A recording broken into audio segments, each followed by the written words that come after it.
आपदाम् अपहर्तारं दातारं सर्वसंपदां लोकाभिरामं श्रीरामं भूयो भूयो नमाम्यहम्।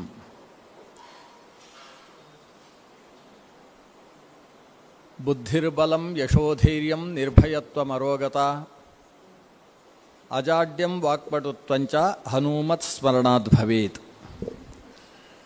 नमस्तस्मै नमस्तस्मै नमस्तस्मै च वायवे श्रीमदानन्दतीर्थाय प्रख्याताय नमो नमः। देवताभ्यः पितृभ्यश्च महायोगिभ्य एव च नमः स्वधायै स्वाहायै नित्यमेव नमो नमः। ಶ್ರೀಗುರುಭ್ಯೋ ನಮಃ. ಪರಮಪೂಜ್ಯರಾದ ಭೀಮಸೇತು ಮುನಿವೃಂದ ಸಂಸ್ಥಾನಾಧೀಶ್ವರರಾದ ಪೂಜ್ಯ ಗುರುಗಳ ಚರಣಕಮಲಗಳಿಗೆ ಭಕ್ತಿ ನಂಬರ ಸಾಷ್ಟಾಂಗ ಪ್ರಣಾಮಗಳನ್ನು ಸಲ್ಲಿಸಿಕೊಳ್ಳೋಣ. ಪೂಜ್ಯರ ಆದೇಶವನ್ನು ಅನುಸರಿಸಿ ಇವತ್ತು ಮತ್ತು ನಾಳೆ ಈ ಸಾಯಂಕಾಲದ ಜ್ಞಾನಸತ್ರದಲ್ಲಿ 6 ಗಂಟೆಯಿಂದ 7 ಗಂಟೆಯ ತನಕ ಯಥಾಶಕ್ತಿ ಪಿತೃಗಣ ಸಂಧಿ ಅನ್ನುವ ಶೀರ್ಷಿಕೆಯ ಅಡಿಯಲ್ಲಿ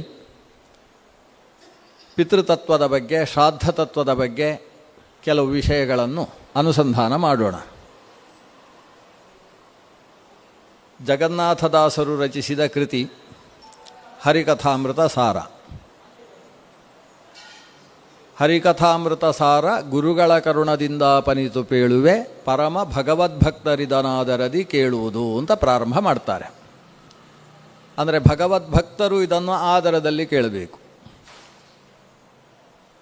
ಪರಮ ಭಗವದ್ಭಕ್ತರಲ್ಲದೇ ಇದ್ದವರು ಕೇಳಬೇಕಷ್ಟೇ, ಆದರದಿಂದ ಕೇಳಲಿಕ್ಕೆ ಆಗುವುದಿಲ್ಲ. ಕೇಳಿ ಭಕ್ತರಾಗಬೇಕು, ಭಕ್ತರಾದ ಮೇಲೆ ಆದರದಲ್ಲಿ ಕೇಳಬೇಕು.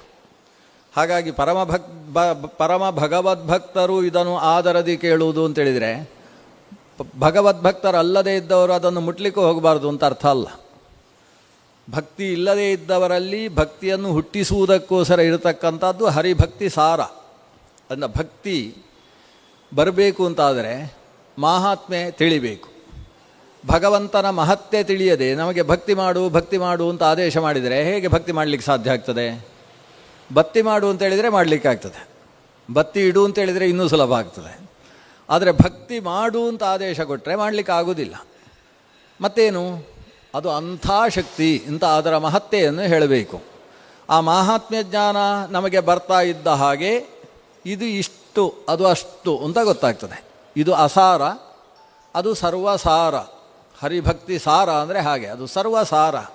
ಸಾರಾತ್ ಸಾರತರೋ ಹರಿಹಿ, ಎಲ್ಲಕ್ಕಿಂತ ಸಾರಭೂತವಾದದ್ದು ಅದು ಅಂತ ನಮಗೆ ಗೊತ್ತಾದಾಗ ಅದರಲ್ಲಿ ತಾನಾಗಿ ನಮಗೆ ಪ್ರೀತಿ ಭಕ್ತಿ ಅಂಕುರಿಸುತ್ತೆ. ಆ ದೃಷ್ಟಿಯಿಂದ ಒಬ್ಬ ವ್ಯಕ್ತಿಯನ್ನು ಭಕ್ತನನ್ನಾಗಿಸುವುದಕ್ಕೋಸ್ಕರ, ಭಕ್ತಿಯ ಹಿನ್ನೆಲೆಯಲ್ಲಿ ಭಗವತ್ ತತ್ವಜ್ಞಾನವನ್ನು ನಮ್ಮಲ್ಲಿ ತುಂಬಿಸುವುದಕ್ಕೋಸ್ಕರ ನಮ್ಮೆಲ್ಲರ ಮೇಲೆ ಕೃಪೆಯಿಂದ ಜಗನ್ನಾಥದಾಸರು ರಚಿಸಿಕೊಟ್ಟಿರತಕ್ಕಂತಹ ವಿಶಿಷ್ಟ ಗ್ರಂಥ ಭಾಮಿನಿ ಷಡ್ಪದಿಯಲ್ಲಿರತಕ್ಕಂತಹ ಹರಿಭಕ್ತಿ ಸಾರ. ಗದ್ಯ ಸ್ವರೂಪದಲ್ಲಿ ವಿಷಯಗಳನ್ನು ನಿರೂಪಿಸಿತು ಅಂತಾದರೆ ಅದನ್ನು ಓದುವುದಕ್ಕೆ ಅಷ್ಟು ಮನಸ್ಸು ಬರುವುದಿಲ್ಲ. ಪದ್ಯದಲ್ಲಿ ಹೇಳಿದಾಗ ಆ ಲಯದ ಕಾರಣದಿಂದಲೇ ನಮ್ಮ ಮನಸ್ಸಿನಲ್ಲಿ ಅದು ನೆನಪಿನಲ್ಲಿ ಉಳಿಯುತ್ತದೆ. ಗದ್ಯಗಳು ನೆನಪುಳಿಯುವುದು ಕಷ್ಟ, ಪದ್ಯಗಳು ಮನಸ್ಸಿನಲ್ಲಿ ನೆನಪಿಟ್ಟುಕೊಳ್ಳುವುದು ಸುಲಭ. ಆ ದೃಷ್ಟಿಯಿಂದ ಅದರಲ್ಲೂ ಷಡ್ಪದಿಗಳಲ್ಲಿ ಭಾಮಿನಿ ಷಡ್ಪದಿಗೆ ಬಹಳ ಮಹತ್ವ ಇದೆ. ಭಾಮಿನಿ ಷಡ್ಪದಿ ಅದಕ್ಕೊಂದು ವಿಶಿಷ್ಟವಾದ ಲಯ ಇದೆ. ಜೊತೆಗೆ ಸರಿಯಾಗಿ 108 ಮಾತ್ರೆಗಳೇ ಅದರಲ್ಲಿ ಇರೋದು.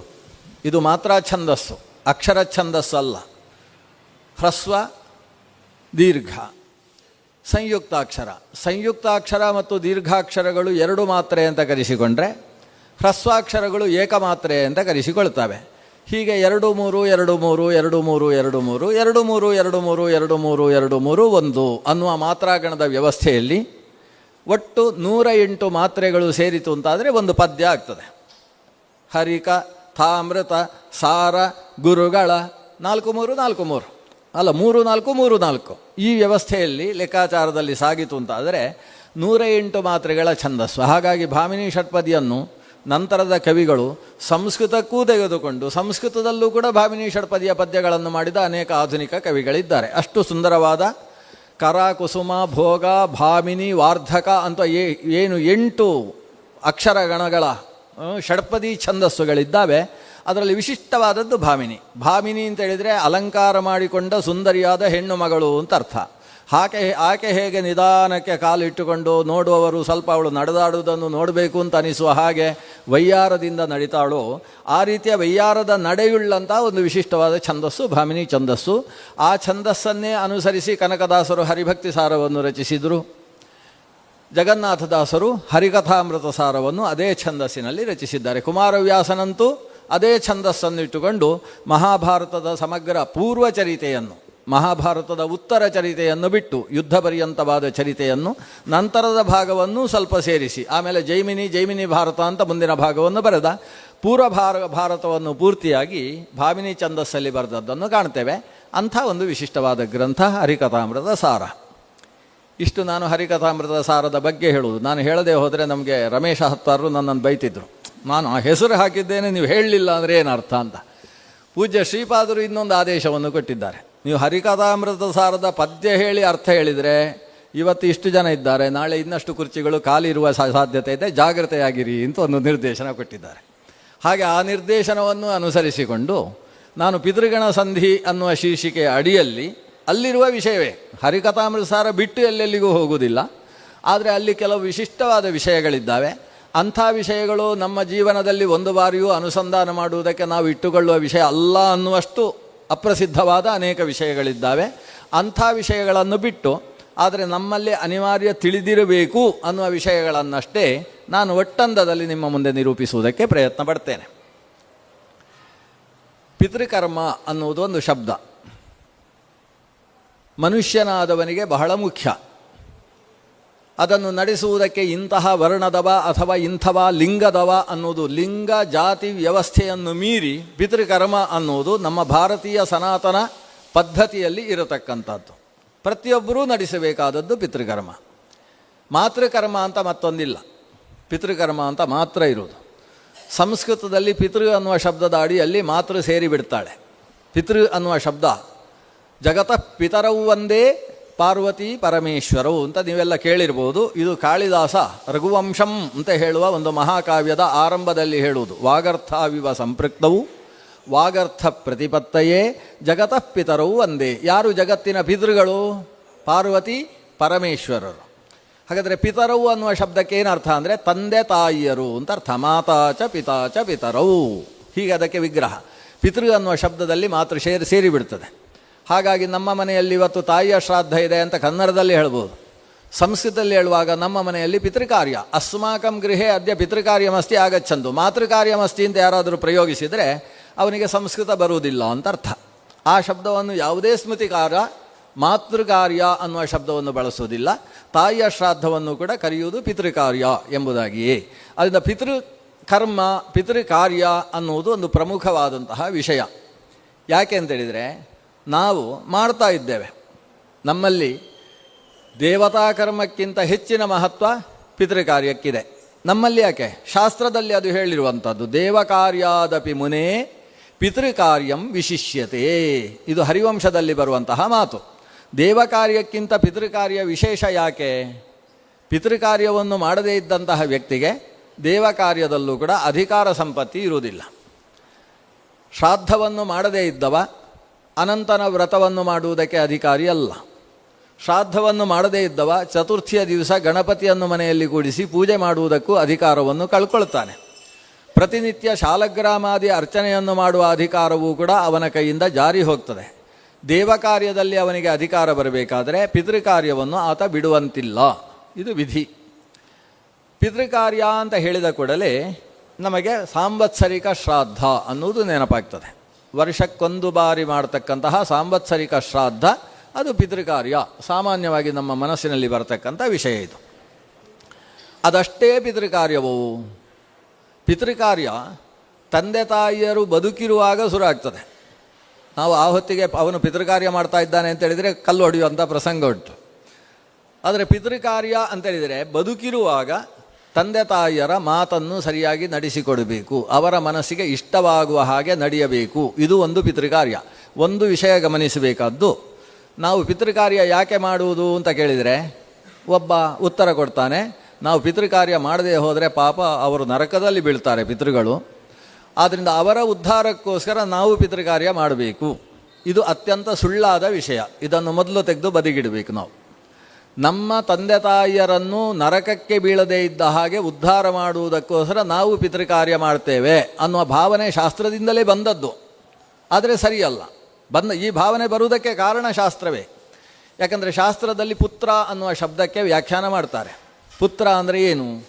ಪುತಃ ತ್ರಾಯತೆ ಇತಿ ಪುತ್ರ. ಪುತ್ ಮತ್ತು ತ್ರ ಅನ್ನುವ ಎರಡು ಶಬ್ದಗಳು ಸೇರಿ ಪುತ್ರ ಅನ್ನುವ ಶಬ್ದ ವ್ಯುತ್ಪನ್ನವಾಗಿದೆ. ಪುತ್ ಅನ್ನುವುದು ಒಂದು ನರಕದ ಹೆಸರು.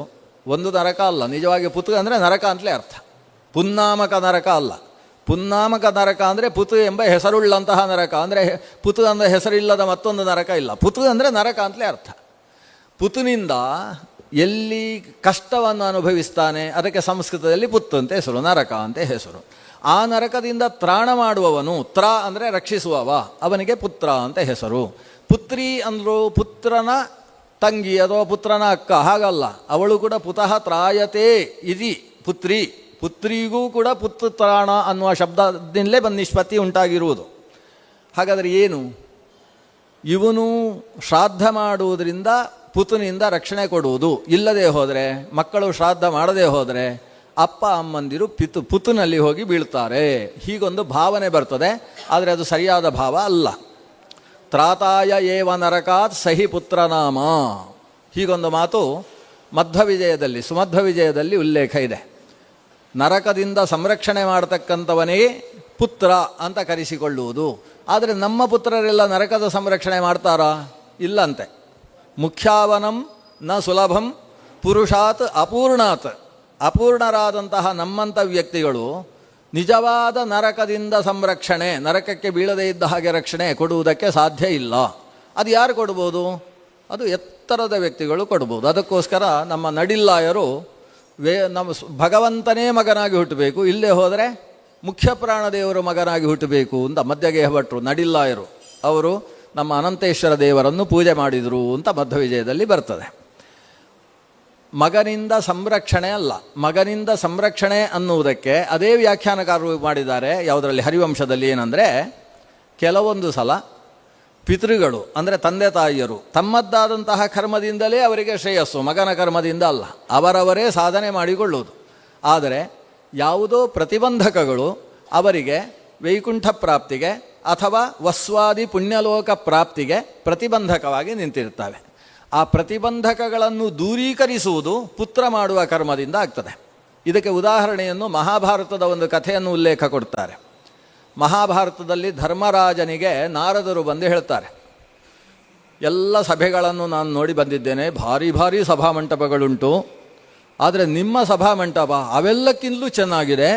ಯಾರು ರಚನೆ ಮಾಡಿದ್ದು ನಿಮ್ಮ ಸಭೆಯನ್ನು ಅಂತ. ಮಯ ರಚನೆ ಮಾಡಿದ ಮಯ ಮಂಟಪ ಅದು. ಆ ಮಯ ಸಭೆಯನ್ನು ನೋಡಿ ಅವರು ಹೇಳುವುದು. ಆಗ ಧರ್ಮರಾಜ ಕೇಳ್ತಾನೆ, ಭಾರೀ ಸಭೆಗಳನ್ನೆಲ್ಲ ನೋಡಿದ್ದೀರಲ್ವ, ಆ ಸಭಾಮಂಟಪವನ್ನೆಲ್ಲ ವರ್ಣನೆ ಮಾಡಿ. ನಾರದರು ಆವಾಗ ಪೂರ್ವ ದಿಕ್ಕಿನಲ್ಲಿದ್ದಂತಹ ಅಮರಾವತಿ ಪಟ್ಟಣದ ವರ್ಣನೆ ಮಾಡ್ತಾರೆ. ಅಲ್ಲಿ ಸುಧರ್ಮ ಅಂತ ಹೇಳುವ ದೇವಲೋಕದ ಸಭೆ ಇದೆ. ಆಮೇಲೆ ಸಂಯಮಿನೀಪುರದಲ್ಲಿರುವ ಯಮಲೋಕದ ಯಮಸಭೆಯನ್ನು ಕೂಡ ವರ್ಣನೆ ಮಾಡ್ತಾರೆ. ಈ ವರ್ಣನೆ ಮಾಡುವಾಗ ಏನಾಯಿತು, ದೇವಲೋಕದ ಸಭಾಮಂಟಪವನ್ನು ವರ್ಣನೆ ಮಾಡುವಾಗ ಅನೇಕ ರಾಜರುಗಳ ಹೆಸರು ಬಂತು. ಆ ರಾಜರುಗಳಲ್ಲಿ ನಮ್ಮ ಪಾಂಡು ಮಹಾರಾಜನ ಹೆಸರು ಬಿಟ್ಟು ಹೋಗಿತ್ತು. ಯಮಸಭೆಯನ್ನು ವರ್ಣನೆ ಮಾಡುವಾಗ ಪಾಂಡುರಾಜನ ಹೆಸರು ಬಂದೋಯಿತು.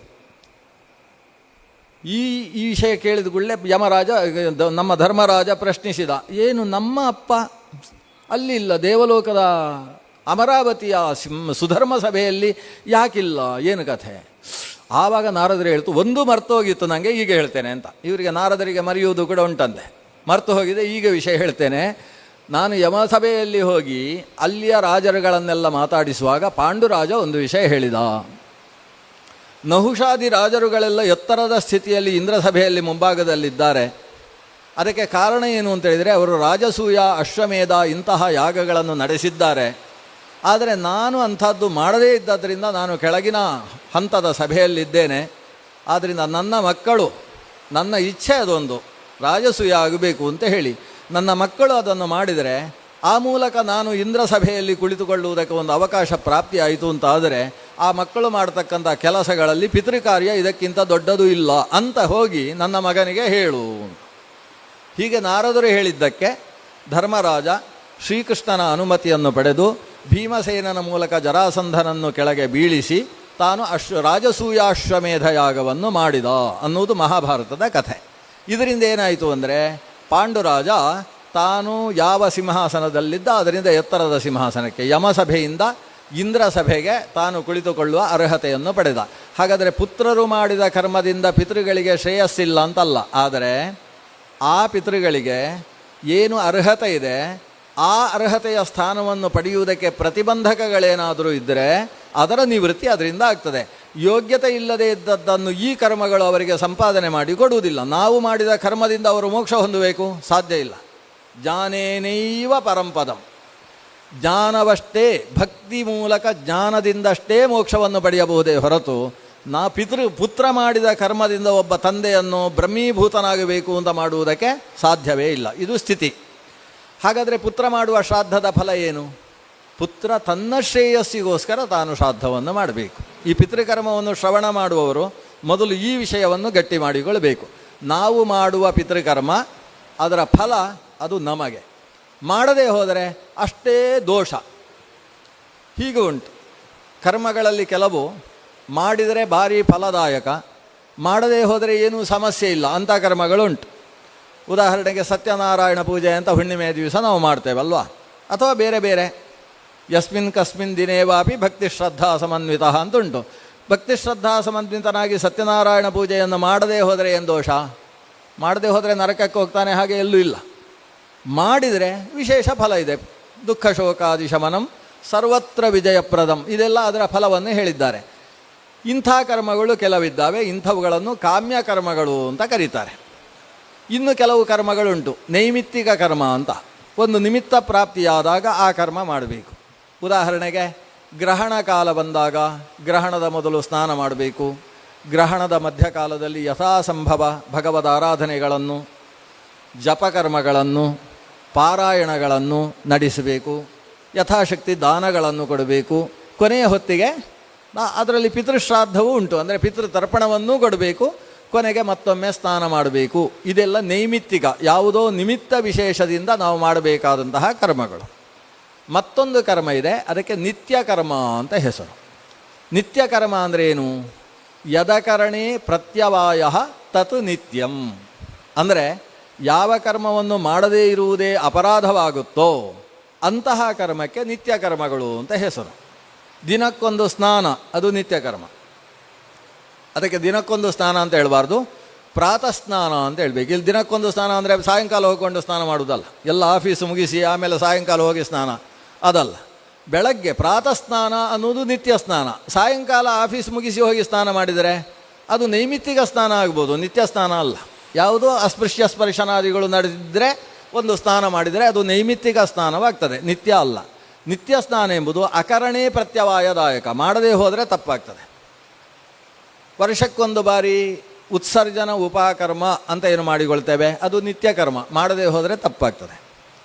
ತಂದೆ ತಾಯಿಗಳಿಗೆ ವರ್ಷದಲ್ಲಿ ಮಾಡ್ತಕ್ಕಂತಹ ಏನು ಶ್ರಾದ್ದ ಇದೆ ಅದು ನಿತ್ಯ ಕರ್ಮ.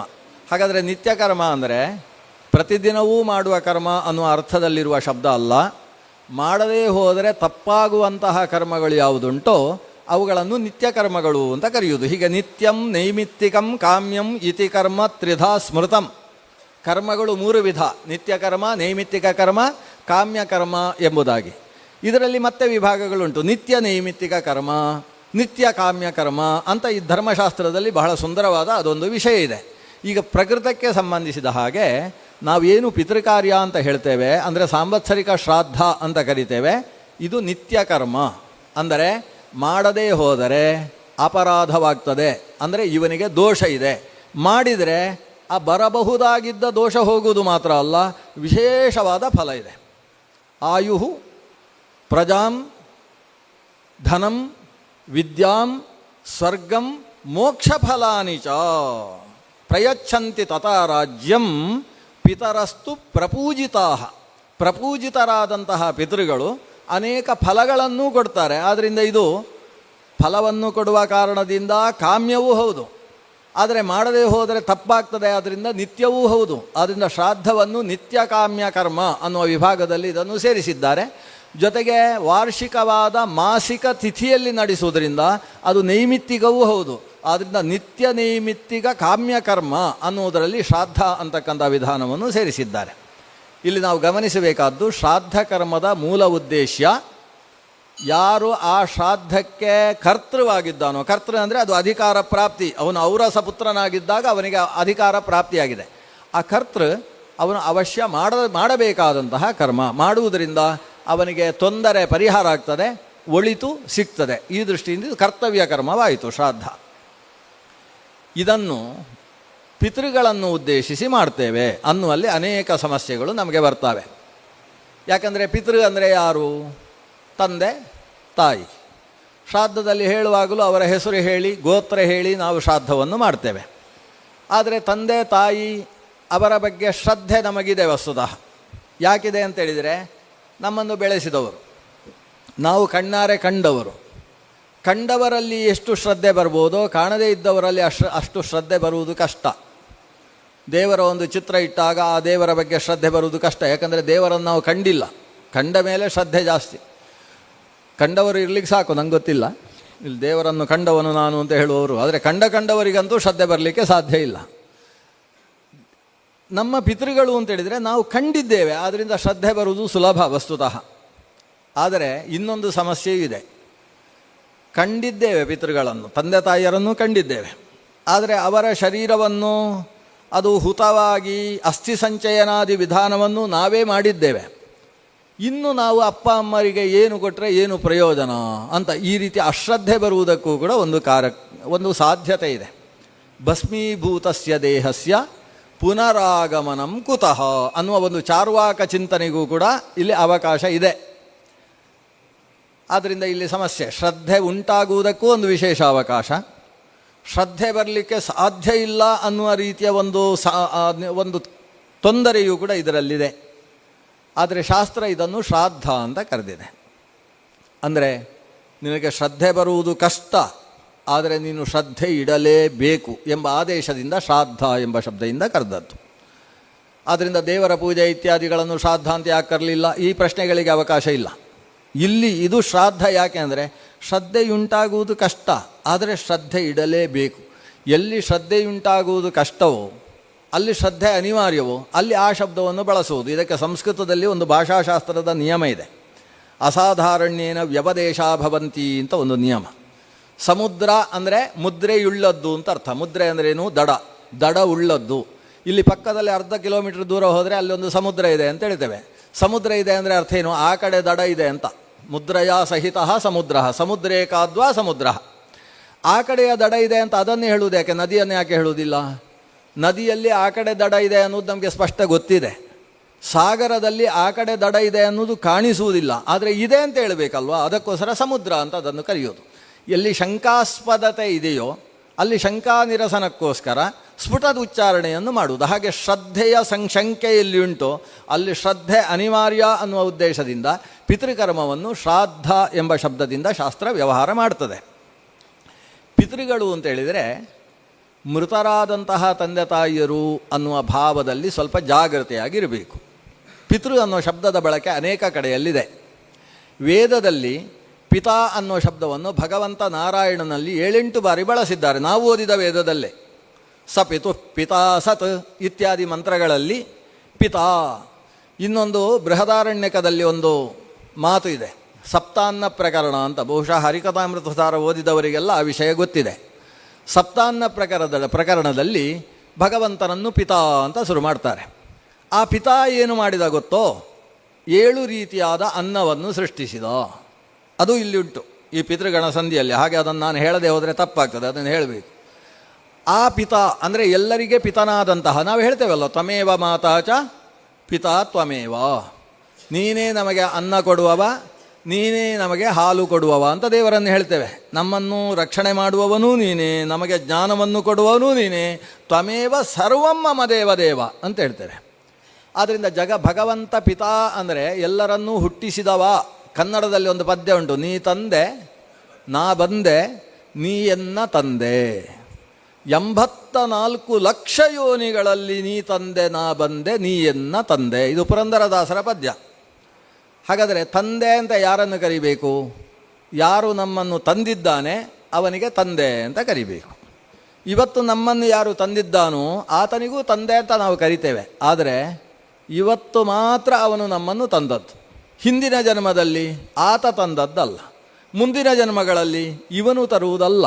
ಹಾಗಾದರೆ ಎಲ್ಲ ಯೋನಿಗಳಲ್ಲಿ 84 ಲಕ್ಷ ಯೋನಿಗಳಲ್ಲಿ ನೀ ತಂದೆ ಪುರಂದರ ವಿಠಲ, ನೀ ತಂದೆ ನಾ ಬಂದೆ ನೀಯನ್ನ ತಂದೆ. ಆದ್ದರಿಂದ ಎಲ್ಲ ಜನ್ಮಗಳಲ್ಲೂ ತಂದೆಯಾದವ ನೀನು. ಆದ್ದರಿಂದ ಪಿತಾ ಅನ್ನುವ ಶಬ್ದದಿಂದ ಮುಖ್ಯವಾಗಿ ವಾಚ್ಯನಾದವ ಭಗವಂತ. ಆದ್ದರಿಂದ ಪಿತೃಕರ್ಮ ಅಂದರೆ ದೇವಕರ್ಮ ಅಂತ ಅರ್ಥ ಆಯಿತು, ದೇವೋತ್ತಮ ಕರ್ಮ ಅಂತ ಅರ್ಥ ಆಯಿತು, ಜನಾರ್ದನ ಪೂಜೆ ಅಂತ ಅರ್ಥ ಆಯಿತು.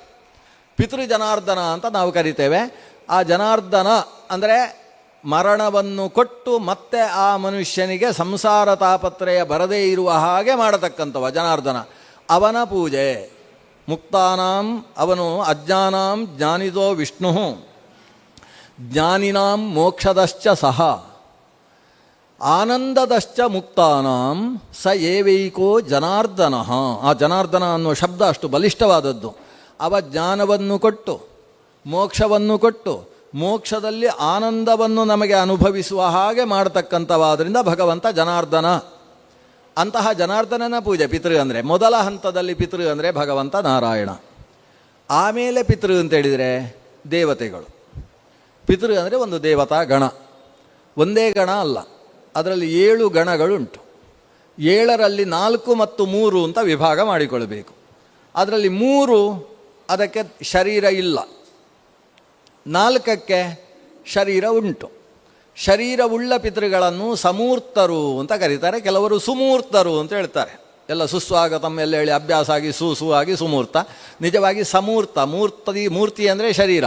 ಮೂರ್ತತೆ ಉಳ್ಳದ್ದಾದ್ದರಿಂದ ಅದನ್ನು ಸಮೂರ್ತ ಅಂತ ಕರೀತಾರೆ. ಇನ್ನು ಶರೀರ ಇಲ್ಲದೇ ಇದ್ದಂತಹ ಗಣ ಯಾವುದಿದೆ? ಶರೀರ ಇಲ್ಲದ 3 ಗಣ. ಆ 3ಅನ್ನು ಅಮೂರ್ತ ಅಂತ ಕರೀತಾರೆ. ಶ್ರಾದ್ದದ ಮೊದಲು ಎಲ್ಲರೂ ಸೇರಿ ಮೊದಲು ದೇವರಿಗೆ ನಮಸ್ಕಾರ ಮಾಡಲಿಕ್ಕಿದೆ.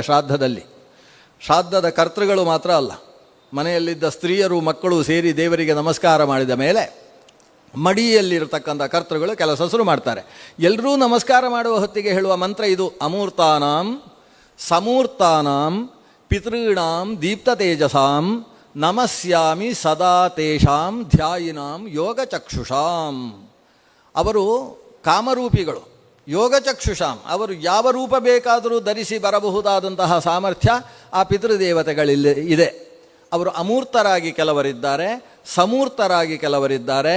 ಅಂತಹ ಆ ಯೋಗಚಕ್ಷುಷ್ಕರಾದ ನಿರಂತರ ಭಗವಂತನ ಧ್ಯಾನದಲ್ಲಿ ನಿರತರಾದಂತಹ ಬರಿಷಿ ಸದಾ ಅಗ್ನಿಶ್ವಾತ್ತ ಆಜ್ಯಪ ಸೋಮಪ ವೈರಾಜ ಮೊದಲಾದ ಗಣದಲ್ಲಿರತಕ್ಕಂತಹ ಪಿತೃದೇವತೆಗಳಿಗೆ ನಾವು ನಮಸ್ಕಾರ ಮಾಡ್ತೇವೆ. ಆಮೇಲೆ ದೇವತಾಭ್ಯ ಪಿತೃಭ್ಯಶ್ಚ ಮಹಾಯೋಗಿಭ್ಯ ಏವಚ ನಮಃ ಸ್ವಧಾಯಿ ಸ್ವಾಹಾಯಿ ನಿತ್ಯಮೇವ ನಮೋ ನಮಃ. ಆಹುತಿಯನ್ನು ತೆಗೆದುಕೊಳ್ತಕ್ಕಂಥ ಹವ್ಯವಾಹನ ಕವ್ಯವಾಹನ ಅಂತ ಕರೆಸಿಕೊಳ್ತಕ್ಕಂತಹ ಅಗ್ನಿದೇವತೆಗಳಿಗೂ ಜೊತೆಗೆ ದೇವತೆಗಳಿಗೂ ಪಿತೃಗಳಿಗೂ ವಿಶ್ವೇದೇವತೆಗಳಿಗೂ ಪಿತೃಗಳಿಗೂ ನಮಸ್ಕಾರ ಅಂತ ಹೇಳಿ ಆಮೇಲೆ ಶ್ರಾದ್ದ ಪ್ರಕ್ರಿಯೆ ಶುರು ಮಾಡಬೇಕು ಅನ್ನೋದು ವಿಧಾನ ಇರುವಂಥದ್ದು. ಆದ್ದರಿಂದ ಇಲ್ಲಿ ಪಿತೃ ಅಂತೇಳಿದರೆ 2ನೇ ಹಂತದಲ್ಲಿ ದೇವತೆಗಳು, ಅವರನ್ನು ಪಿತೃದೇವತೆಗಳು ಅಂತ ಕರೀತೇವೆ. ಈ ಪಿತೃದೇವತೆಗಳು ಯಾರು? ಇವರು ದೇವತೆಗಳ ಮಕ್ಕಳಂತೆ, ಬ್ರಹ್ಮದೇವರ ಮಕ್ಕಳು. ಬ್ರಹ್ಮದೇವರ ಮಕ್ಕಳಾದ ದೇವತೆಗಳಲ್ಲಿ ಹುಟ್ಟಿದಂಥ ಮಕ್ಕಳು. ದೇವತೆಗಳಿಗೆ ಮಕ್ಕಳಿದ್ದಾರಲ್ವ, ಇಂದ್ರನಿಗೆ ಜಯಂತ ಇದ್ದ ಹಾಗೆ. ದೇವತೆಗಳು ಒಟ್ಟು 9 ಕೋಟಿ ಜನ ಇದ್ದಾರೆ. ಕೆಲವರೆಲ್ಲ 33 ಕೋಟಿ ಅಂತ ಹೇಳ್ತಾರೆ. ಎಲ್ಲಿ ಲೆಕ್ಕ ಸಿಕ್ಕಿದ್ದು ನನಗೆ ಹೇಳಿಕೊಡ್ಬೇಕು ಅವರು. 33 ಕೋಟಿ ನಿಮಗೆ ಎಲ್ಲಿ ಸಿಕ್ಕಿತು ಅಂತ ಹೇಳಬೇಕಾಗ್ತದೆ. ಶಾಸ್ತ್ರದಲ್ಲಿ 9 ಕೋಟಿ ದೇವತಾಹ ಅಂತ ಪ್ರಸಿದ್ಧಿ ಇರೋದು. ಗೋವಿನ ಶರೀರದಲ್ಲಿ 33 ಕೋಟಿ ದೇವತೆಗಳು ಅಂತ ಹೇಳುವ ವಿಧಾನ ಒಂದು ಪುರಾಣದಲ್ಲಿ ಸಿಗ್ತದೆ. ಅದು ದೇವತಾ ಪುತ್ರರು ಗಂಧರ್ವರು ಅಪ್ಸರೆಯರು ಎಲ್ಲರೂ ಸೇರಿ ಆಗತಕ್ಕಂಥ ಲೆಕ್ಕಾಚಾರವೇ ಹೊರತು ದೇವತೆಗಳು ಅಂತ ಹೇಳಿದಾಗ 9 ಕೋಟಿ ದೇವತೆಗಳು ಇರತಕ್ಕಂಥದ್ದು. ಈ 9 ಕೋಟಿ ದೇವತೆಗಳಿಗೆ ಮಕ್ಕಳಿದ್ದಾರೆ. ಒಂದು ಸಲ ಚತುರ್ಮುಖ ಬ್ರಹ್ಮ 9 ಕೋಟಿ ದೇವತೆಗಳ ಸಭೆ ಕರೆದ. ಸಭೆಯಲ್ಲಿ ಅಷ್ಟೂ ದೇವತೆಗಳು ಸೇರಿದರು. ಈ ಮನುಷ್ಯರ ಸಭೆಗೂ ದೇವತೆಗಳ ಸಭೆಗೂ ವ್ಯತ್ಯಾಸ ಇದೆ. ಮನುಷ್ಯರ ಸಭೆಗೆ 100 ಜನರನ್ನು ಕರೆದರೆ 10 ಜನ ಸೇರಿದರೆ ದೊಡ್ಡದು. ಸಭೆಯ ಕೊನೆಯಲ್ಲಿ ಏನಾದರೂ ಊಟ ಇತ್ತು ಅಂತಾದರೆ ಹೆಚ್ಚು ಸಭೆ ಸೇರುವ ಅವಕಾಶಗಳುಂಟು. ಇಲ್ಲೇ ಹೋದರೆ ಮನುಷ್ಯರ ಸಭೆಯಲ್ಲಿ ಸ್ವಲ್ಪ ಕಷ್ಟ. ಆದರೆ ದೇವತೆಗಳ ಸಭೆ ಹಾಗಲ್ಲ. ಎಷ್ಟು ಜನರನ್ನು ಕರೆದಿದ್ದಾರೆ ಅಷ್ಟು ಜನ ಉಪಸ್ಥಿತರು ಇರ್ತಾರೆ. ಯಾಕಂದರೆ ಅವರು ಇಚ್ಛಿಸಿದಾಗ ಉಪಸ್ಥಿತರಾಗುವವರು. ಕರೆಯುವವರು ಕೂಡ ಹೋಗಿ ಹೋಗಿ ಕರಿಬೇಕು ಅಂತಿಲ್ಲ, ಇವರು ಬರಬೇಕು ಅಂತ ಇಚ್ಛಿಸಿದಾಗ ಅವರು ಬರ್ತಕ್ಕಂಥವ್ರು. ಅಷ್ಟೂ ದೇವತೆಗಳು ಸೇರಿದಾಗ ಚತುರ್ಮುಖ ಬ್ರಹ್ಮ ಅವರಿಗೊಂದು ಉಪದೇಶವನ್ನು ಕೊಟ್ಟ. ಆ ಉಪದೇಶದ ಸಾರ ಏನಿತ್ತು? ಅನೇಕ ಒಂದು ರಹಸ್ಯ ವಿದ್ಯೆಯ ಉಪದೇಶ. ಆ ಉಪದೇಶದ ಕೊನೆಯಲ್ಲಿ ಆತ್ಮಾರಾಧನೆಯನ್ನು ಆತ ವಿಧಾನ ಮಾಡಿದ. ಆತ್ಮಾರಾಧನೆಯನ್ನು ಇವರಿಗೆ ಉಪದೇಶಿಸಿದ ನಂತರದಲ್ಲಿ ಒಂದು ದುರ್ಘಟನೆ ನಡೆದು ಹೋಯ್ತಂತೆ. ಏನಂದರೆ, ಆ ದೇವತೆಗಳೆಲ್ಲ ತಮ್ಮನ್ನು ತಾವು ಪೂಜೆ ಮಾಡಿಕೊಳ್ಳಲಿಕ್ಕೆ ಶುರು ಮಾಡಿದರು. ನಿಜವಾಗಿ ಆತ್ಮಾರಾಧನೆ ಅಂತೇಳಿದರೆ ತಮ್ಮ ಪೂಜೆ ಅಲ್ಲ. ಈ ಆತ್ಮ ಏನಿದ್ದಾನೆ, ಈ ಜೀವ, ಆ ಜೀವನನ್ನು ಒಳಗಿದ್ದು ನಿಯಂತ್ರಿಸ್ತಕ್ಕಂಥ ಅಂತರಾತ್ಮ ಪರಮಾತ್ಮ ಏನಿದ್ದಾನೆ, ಆ ಪರಮಾತ್ಮನಿಗೆ ವೇದಗಳಲ್ಲಿ ಆತ್ಮ ಅಂತ ಹೆಸರು. ತಮೇವೈಕಂ ಜಾನಥ ಆತ್ಮಾನಂ ಅನ್ಯಾವಾಚೋ ವಿಮುಂಚಥ ಅಮೃತಸ್ಯೈಷ ಸೇತು. ಆ ಒಬ್ಬ ಆತ್ಮ ಇದ್ದಾನಲ್ಲ, ಅವನನ್ನು ತಿಳಿಯಪ್ಪ, ಉಳಿದ ಕಾಕು ವಾರ್ತೆಗಳನ್ನೆಲ್ಲ ದೂರ ಮಾಡು, ಅವನಲ್ಲವೇ ನಿನ್ನ ಮೋಕ್ಷಕ್ಕೆ ಹೇತು, ಆ ಆತ್ಮನೇ ಮೋಕ್ಷದಾತೃ. ಹೀಗೆ ಉಪನಿಷತ್ತುಗಳಲ್ಲೆಲ್ಲ ಆತ್ಮ ಎಂಬ ಶಬ್ದ ಅದು ಭಗವಂತನಲ್ಲೇ ಇರುವಂಥದ್ದು. ದೇವತೆಗಳಂತಹ ಅಪರೋಕ್ಷ ಜ್ಞಾನಿಗಳಿಗೆ ಚತುರ್ಮುಖ ಬ್ರಹ್ಮನ ಉಪದೇಶ ಎಡವಟ್ಟಾಗಿ ಅರ್ಥ ಆಯ್ತಂತೆ. ಅವರು ಕನ್ನಡಿಯ ಮುಂದೆ ಕೂತುಕೊಂಡು ತಮ್ಮನ್ನು ತಾವು ಪೂಜೆ ಶುರು ಮಾಡಿದರು. ತಮ್ಮ ಪೂಜೆ ಏನು ಅಂತೇಳಿ ನಾನು ನಿಮಗೆಲ್ಲ ಹೇಳಿಕೊಡಬೇಕು ಅಂತಿಲ್ಲ, ತಮ್ಮನ್ನು ತಾವು ಪೂಜೆ ಮಾಡುವುದಕ್ಕೆ ಶುರು ಮಾಡಿದರು.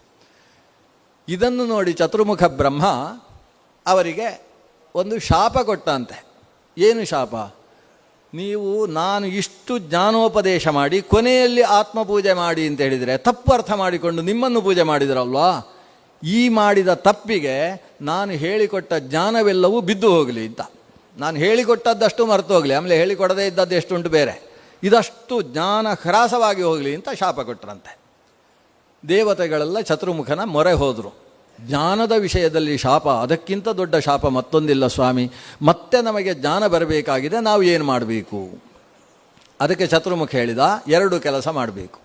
ಒಂದು, ಮಾಡಿದ ತಪ್ಪಿಗೆ ಪ್ರಾಯಶ್ಚಿತ್ತ. ಎರಡು, ನಿಮ್ಮ ಮಕ್ಕಳು ನೋಡಿ, ಅವರೆಲ್ಲ ಯಾರೂ ಆತ್ಮಾರಾಧನೆ ನಿಮ್ಮ ಹಾಗೆ ಮಾಡಲಿಕ್ಕೆ ಹೋಗಲಿಲ್ಲ, ಅವರ ಹತ್ರ ಜ್ಞಾನ ಇದೆ, ಅವರ ಹತ್ರ ಹೋಗಿ ಪಾಠ ಕೇಳ್ರಿ ಅಂತ ಹೇಳಿದರು.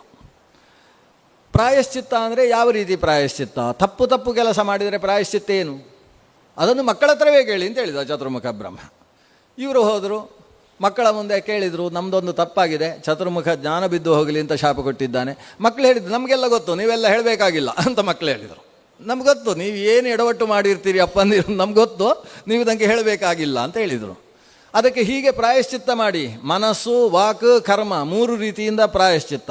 ಮನಸ್ಸಿನಲ್ಲಿ ಭಗವಂತನ ಧ್ಯಾನ, ಮಾತಿನಲ್ಲಿ ಭಗವಂತನ ನಾಮಸ್ಮರಣೆ, ಕರ್ಮದಲ್ಲಿ ಭಗವಂತನಿಗೆ ಶರಣಾಗತಿಯಾಗುವುದನ್ನು ಸೂಚಿಸತಕ್ಕಂತಹ ನಮಸ್ಕಾರಾದಿ ಕರ್ಮ. ಇಷ್ಟು ಮಾಡಿ, ಈ ಮೂರು ಮನೋವಾಕ್ ಕಾಯಗಳಿಂದ ಮಾಡತಕ್ಕಂತಹ ತ್ರಿಕರಣ ಶುದ್ಧಿಯ ಕರ್ಮದಿಂದ ನಿಮ್ಮ ಪಾಪ ಒರಸಿ ಹೋಗ್ತದೆ. ಅದಕ್ಕೆ ಪ್ರಾಯಶ್ಚಿತ್ತ ಅಂತ ಹೆಸರು. ಆದ್ದರಿಂದ ಇಷ್ಟನ್ನು ಮಾಡಿ. ಇವರು ಅದಕ್ಕೋಸ್ಕರ 2 ದಿವಸ ತಗೊಂಡ್ರು. ಒಂದು ದಿವಸ ಉಪವಾಸ ಮಾಡಿ ಮನೋವಾಕ್ಕಾಯಗಳಿಂದ ಭಗವಂತನನ್ನೇ ಚಿಂತಿಸ್ತಾ ಪ್ರದಕ್ಷಿಣೆ ಬಂದು ನಮಸ್ಕಾರ ಮಾಡ್ತಾ ತಮ್ಮ ಪಾಪವನ್ನು ತೊಳೆದುಕೊಂಡು ಮರುದಿವಸ ಮತ್ತೆ ಬಂದರು ಮಕ್ಕಳ ಹತ್ರ. ನಮ್ಮದು ಪ್ರಾಯಶ್ಚಿತ್ತ ಪೂರ್ತಿ ಸರಿಯಾಗಿದೆ, ಆದ್ದರಿಂದ ನಮಗೀಗ ಕಳೆದು ಹೋದ ಜ್ಞಾನ ನಿಮ್ಮಲ್ಲಿದೆ, ಅದನ್ನು ನಮಗೆ ತಿಳಿಸಬೇಕು ಅಂತ ಮಕ್ಕಳ ಮುಂದೆ. ಮಕ್ಕಳು ಕೂತುಕೊಳ್ಳಿ ಅಂತ ಹೇಳಿದರು. ಅವರನ್ನು ಕೂತುಕೊಳ್ಳಿ ಅಂತೇಳಿ ಅಲ್ಲಿ ಒಂದು ದೊಡ್ಡ ಎತ್ತರದ ಸ್ಥಾನ ಇತ್ತು, ಅದರಲ್ಲಿ ಹೋಗಿ ಕೂತರು ಮಕ್ಕಳು. ಕೂತು ಕಾಲ ಮೇಲೆ ಕಾಲ ಹಾಕಿ ಕೂತರು. ಕೂತುಕೊಂಡು ಮಕ್ಕಳೇ ಅಂತ ಶುರು ಮಾಡಿದರು ಉಪನ್ಯಾಸ. ಪುತ್ರಕ ಇತಿ ಹೋವಾಚ ಜ್ಞಾನೇನ ಪರಿಗೃಹ್ಯತಾನ್. ಅದು ಕೂಡ ಮಕ್ಕಳೇ ಅಂತಲ್ಲ, ಪುಟ್ಟ ಮಕ್ಕಳೇ. ಈಗ ಬಾಲ ಮತ್ತು ಬಾಲಕ ಅನ್ನೋ ಶಬ್ದಕ್ಕೆ ವ್ಯತ್ಯಾಸ ಇದೆ. ಬಾಲ ಅಂದರೆ ಹುಡುಗ ಅಂತ ಅರ್ಥ, ಬಾಲಕ ಅಂದರೆ ಚಿಕ್ಕ ಹುಡುಗ ಅಂತ ಅರ್ಥ. ಅದು ಅಲ್ಪಾರ್ಥೇ ಕನ್ ಪ್ರತ್ಯಯ. ಸಂಸ್ಕೃತದಲ್ಲಿ ವೃಕ್ಷ ಅಂದ್ರೇನು? ಮರ ಅಂತ ಅರ್ಥ.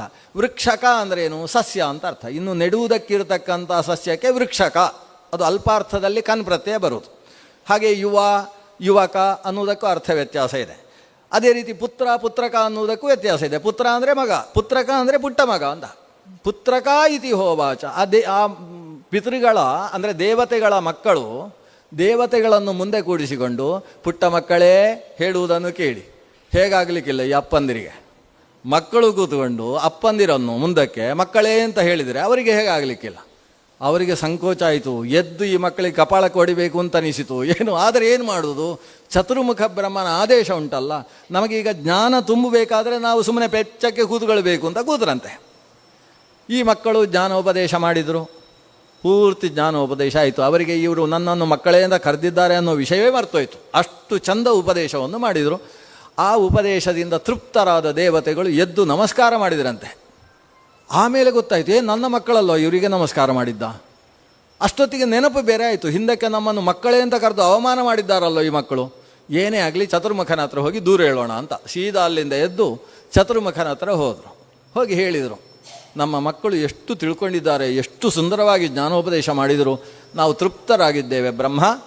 ಆದರೆ ನಮಗೊಂದು ಬೇಸರದ ಸಂಗತಿ ಇದೆ, ನಮ್ಮನ್ನು ಮಕ್ಕಳೇ ಅಂತ ಕರೆದು ಬಿಟ್ಟಿದ್ದಾರೆ ಮಕ್ಕಳು ಅಂತ. ಚತುರ್ಮುಖ ನಕ್ಕ ಅಂತೆ. ನಮ್ಮ ಹಾಗೆ ನಗು ಅಲ್ಲ ಚತುರ್ಮುಖಂದು, 4 ಮುಖದಲ್ಲಿ ನಗು. 4 ಮುಖದಲ್ಲೂ ನಕ್ಕು ಚತುರ್ಮುಖ ಹೇಳ್ತಾನೆ, ಅವರು ಹೇಳಿದ್ರಲ್ಲಿ ಏನು ತಪ್ಪಿದೆ? ನಿಮ್ಮ ಜ್ಞಾನದ ಹಂತವನ್ನಿಟ್ಟುಕೊಂಡು ಮಕ್ಕಳು ದೊಡ್ಡವರು ಅಂತ, ಪಿತೃಗಳು ಮಕ್ಕಳು ಅಂತ ತೀರ್ಮಾನ ಆಗುವುದು ಜ್ಞಾನದಿಂದಲೇ ಹೊರತು ಕೇವಲ ಶರೀರದಿಂದ ಅಲ್ಲ. ನಿಮ್ಮಲ್ಲಿ ಹಾಗಿತ್ತು, ಈಗ ಹೋಗಿ ಅವರೇ ನಿಮಗೆ ಸುತ್ತು ಬಂದು ನಮಸ್ಕಾರ ಮಾಡ್ತಾರೆ. ಜ್ಞಾನದ ಕಾರಣದಿಂದ ಒಬ್ಬರು ದೊಡ್ಡವರು ಚಿಕ್ಕವರು ಅಂತ ಆಗೋದು. ಅದು ಅವರು ಹೇಳಿದ್ರಲ್ಲಿ ತಪ್ಪೇನಿಲ್ಲ.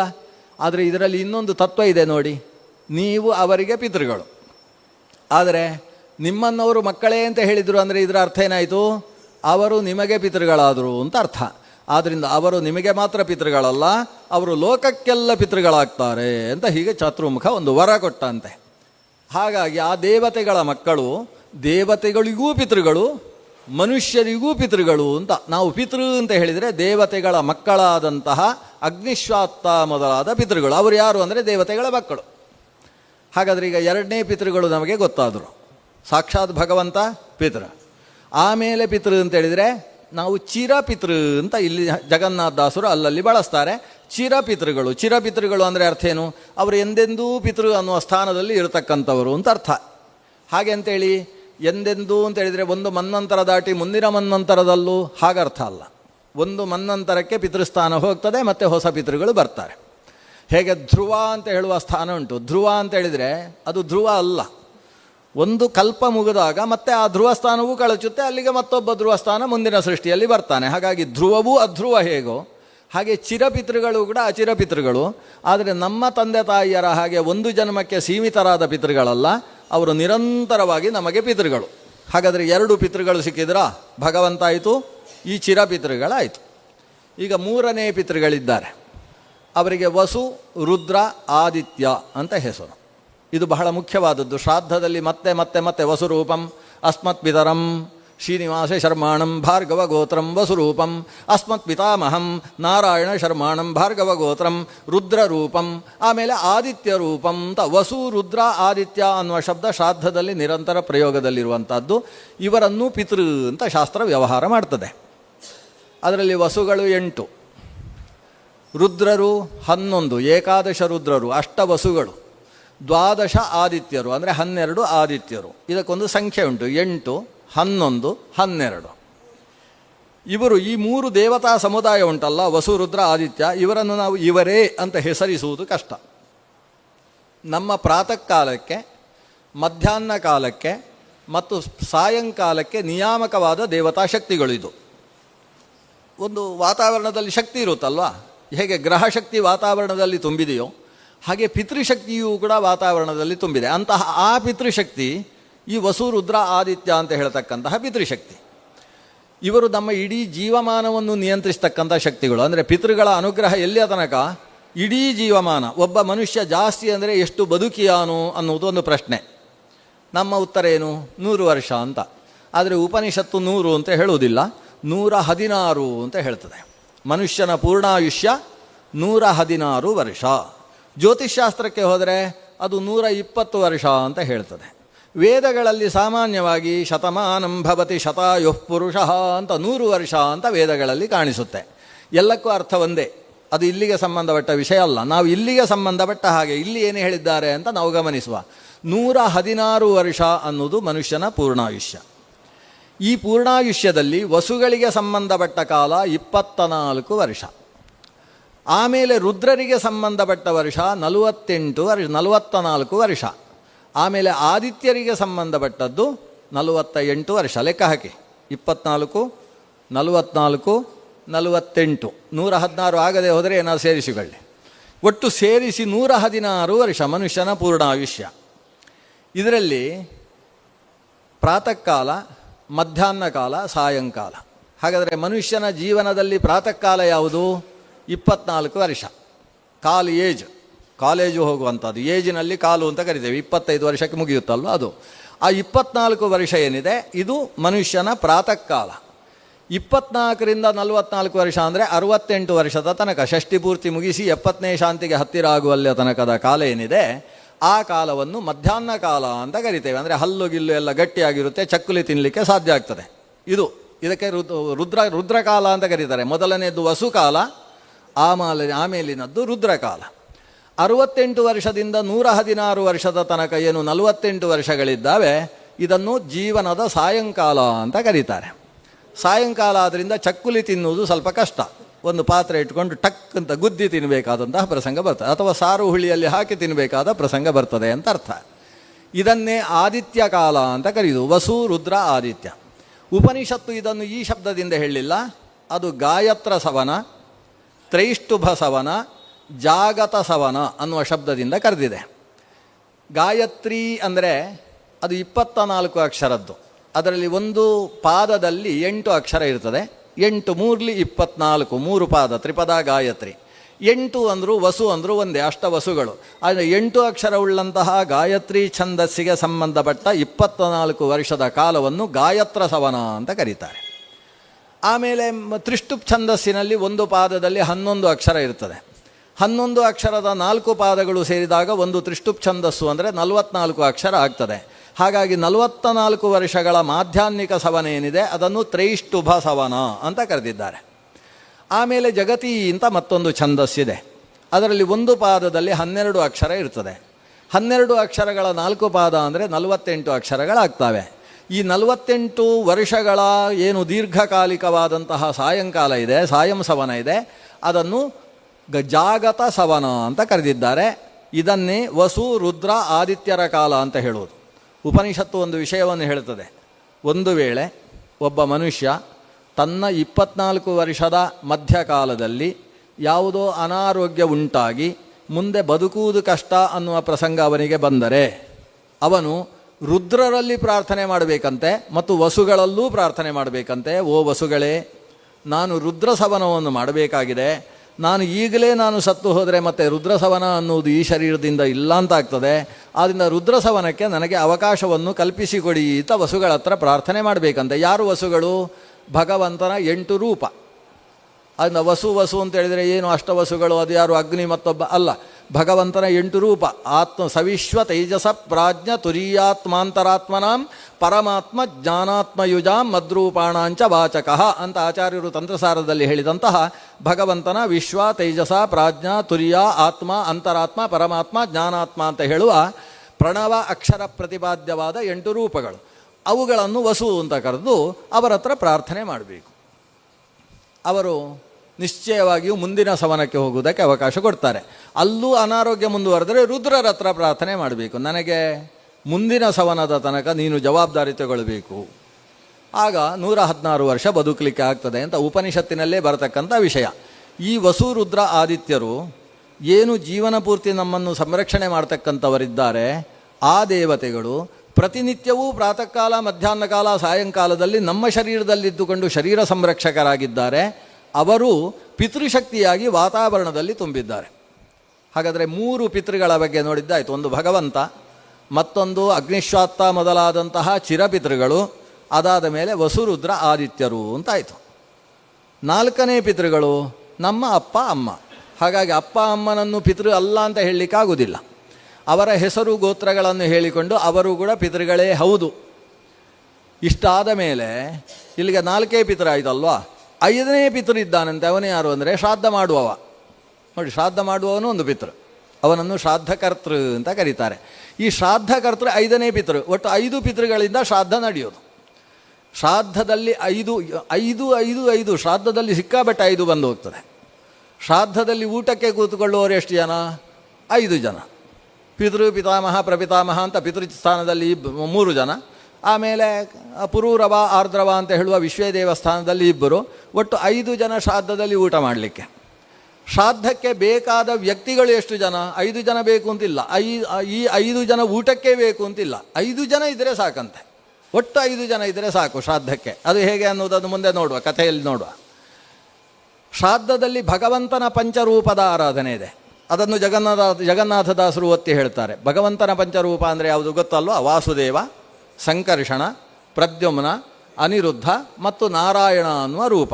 ಇದರಲ್ಲಿ 3 ಪಿಂಡಗಳನ್ನಿಟ್ಟು ಆರಾಧನೆ ಮಾಡ್ತಾಯಿದೆ, ಅಥವಾ 3 ಸ್ಥಾನಗಳಲ್ಲಿ ಆರಾಧನೆ ಮಾಡ್ತೇವೆ. ಅದಕ್ಕೆ ಪಿತೃಸ್ಥಾನ, ಪಿತಾಮಹ ಸ್ಥಾನ, ಪ್ರಪಿತಾಮಹ ಸ್ಥಾನ ಅಂತ ಹೆಸರು, ಅಥವಾ ಮಾತೃಸ್ಥಾನ, ಪಿತಾಮಹಿ ಸ್ಥಾನ, ಪ್ರಪಿತಾಮಹಿ ಸ್ಥಾನ ಅಂತ ಹೆಸರು. 3 ಸ್ಥಾನ ಇದೆ. ಈ 3 ಸ್ಥಾನದಲ್ಲಿ ಪಿತೃಪಿತಾಮಹ ಪ್ರಪಿತಾಮಹ ಅಂತರ್ಗತ ಪ್ರದ್ಯುಮ್ನ, ಸಂಕರ್ಷಣ, ವಾಸುದೇವ, ದೇವರ 3 ರೂಪ ಆಯಿತಾ. ಪಿತೃಸ್ಥಾನದಲ್ಲಿ ಪ್ರದ್ಯುಮ್ನ, ಪಿತಾಮಹ ಸ್ಥಾನದಲ್ಲಿ ಸಂಕರ್ಷಣ, ಆಮೇಲೆ ವಾಸುದೇವ. ಪ್ರದ್ಯುಮ್ನ, ಸಂಕರ್ಷಣ, ವಾಸುದೇವ ಅಂತ 3 ರೂಪ ಆಯಿತು.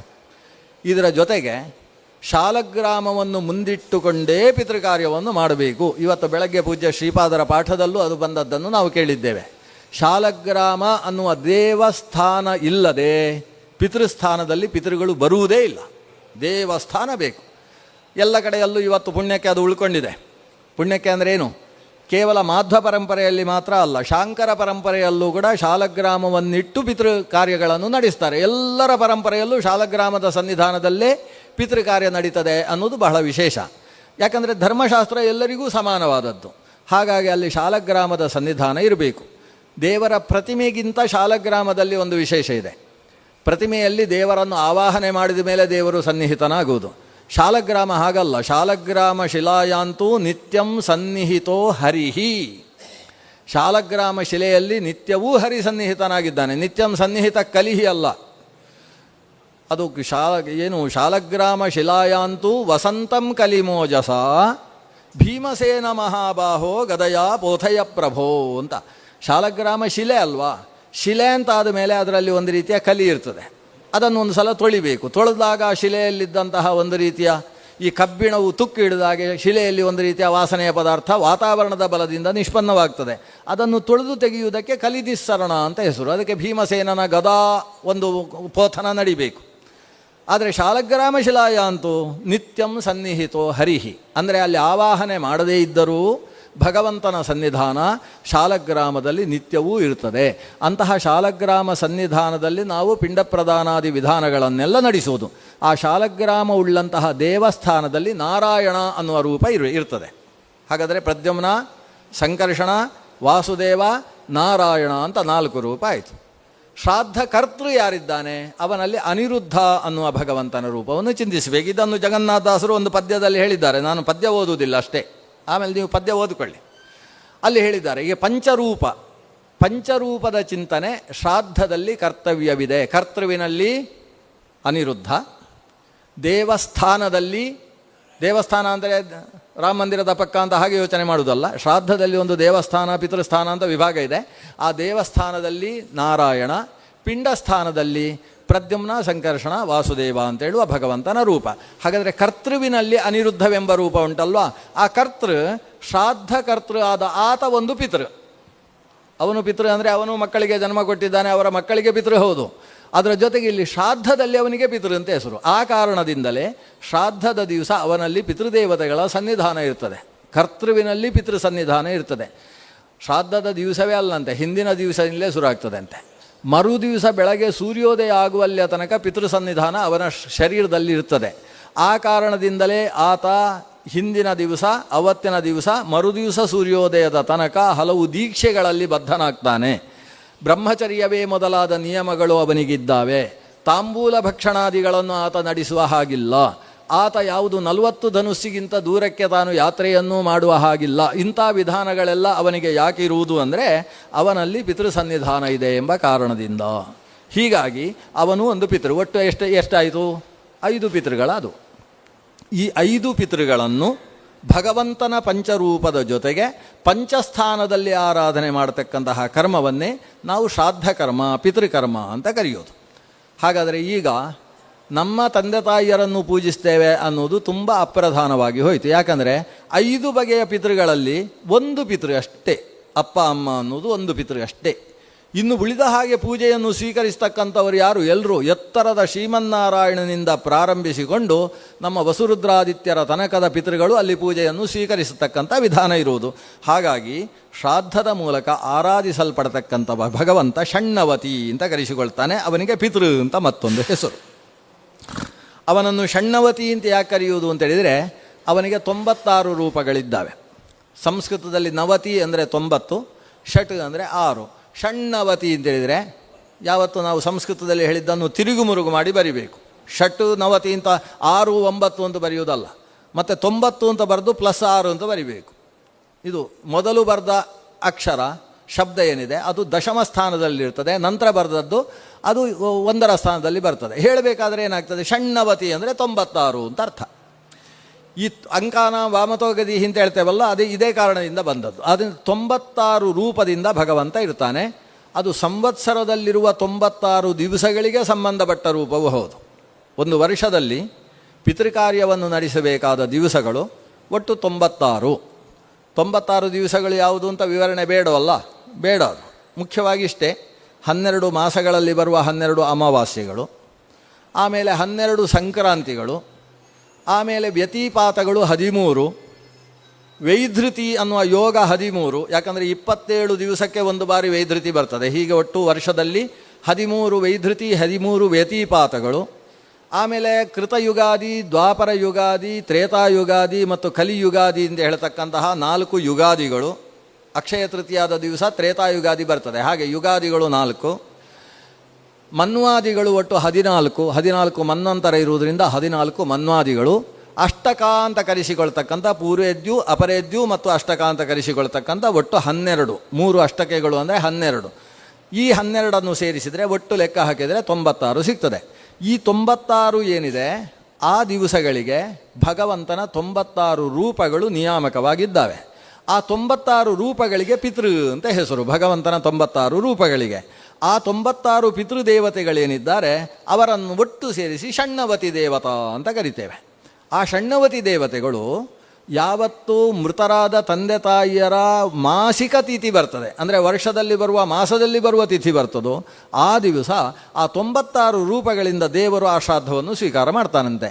ಹಾಗಾಗಿ ಆ ಶ್ರಾದ್ದದಲ್ಲಿ ಸ್ವೀಕಾರ ಮಾಡುವ ಭಗವಂತ ನಾರಾಯಣ ಅನ್ನುವ ರೂಪದಿಂದ ಅಲ್ಲಿ ಸಾಕ್ಷಿಯಾಗಿ ಶಾಲಗ್ರಾಮ ಸನ್ನಿಧಾನದಲ್ಲಿರುವ ದೇವರೇ ಷಣ್ಣವತಿ ಅನ್ನುವ ರೂಪದಿಂದ ಈ ಪಿತೃಶ್ರಾದ್ದವನ್ನು ಸ್ವೀಕಾರ ಮಾಡ್ತಾನೆ. ಇನ್ನೊಂದು ವಿಶೇಷ ಇದೆ. ವಸು, ರುದ್ರ, ಆದಿತ್ಯ ಸೇರಿಸಿದರೆ ಎಷ್ಟಾಗ್ತದೆ? ಆದಿತ್ಯರು 12, ಅದಕ್ಕೆ 11 ಸೇರಿಸಿದರೆ 23 ಆಯಿತು. 23ಕ್ಕೆ 8 ಸೇರಿಸಿದರೆ 31 ಆಯಿತು. ಈ 31 ರೂಪದಿಂದಲೂ ಭಗವಂತ ಕೂತಿರ್ತಾನೆ. ಭಗವಂತನ ಎಷ್ಟು ರೂಪಗಳು!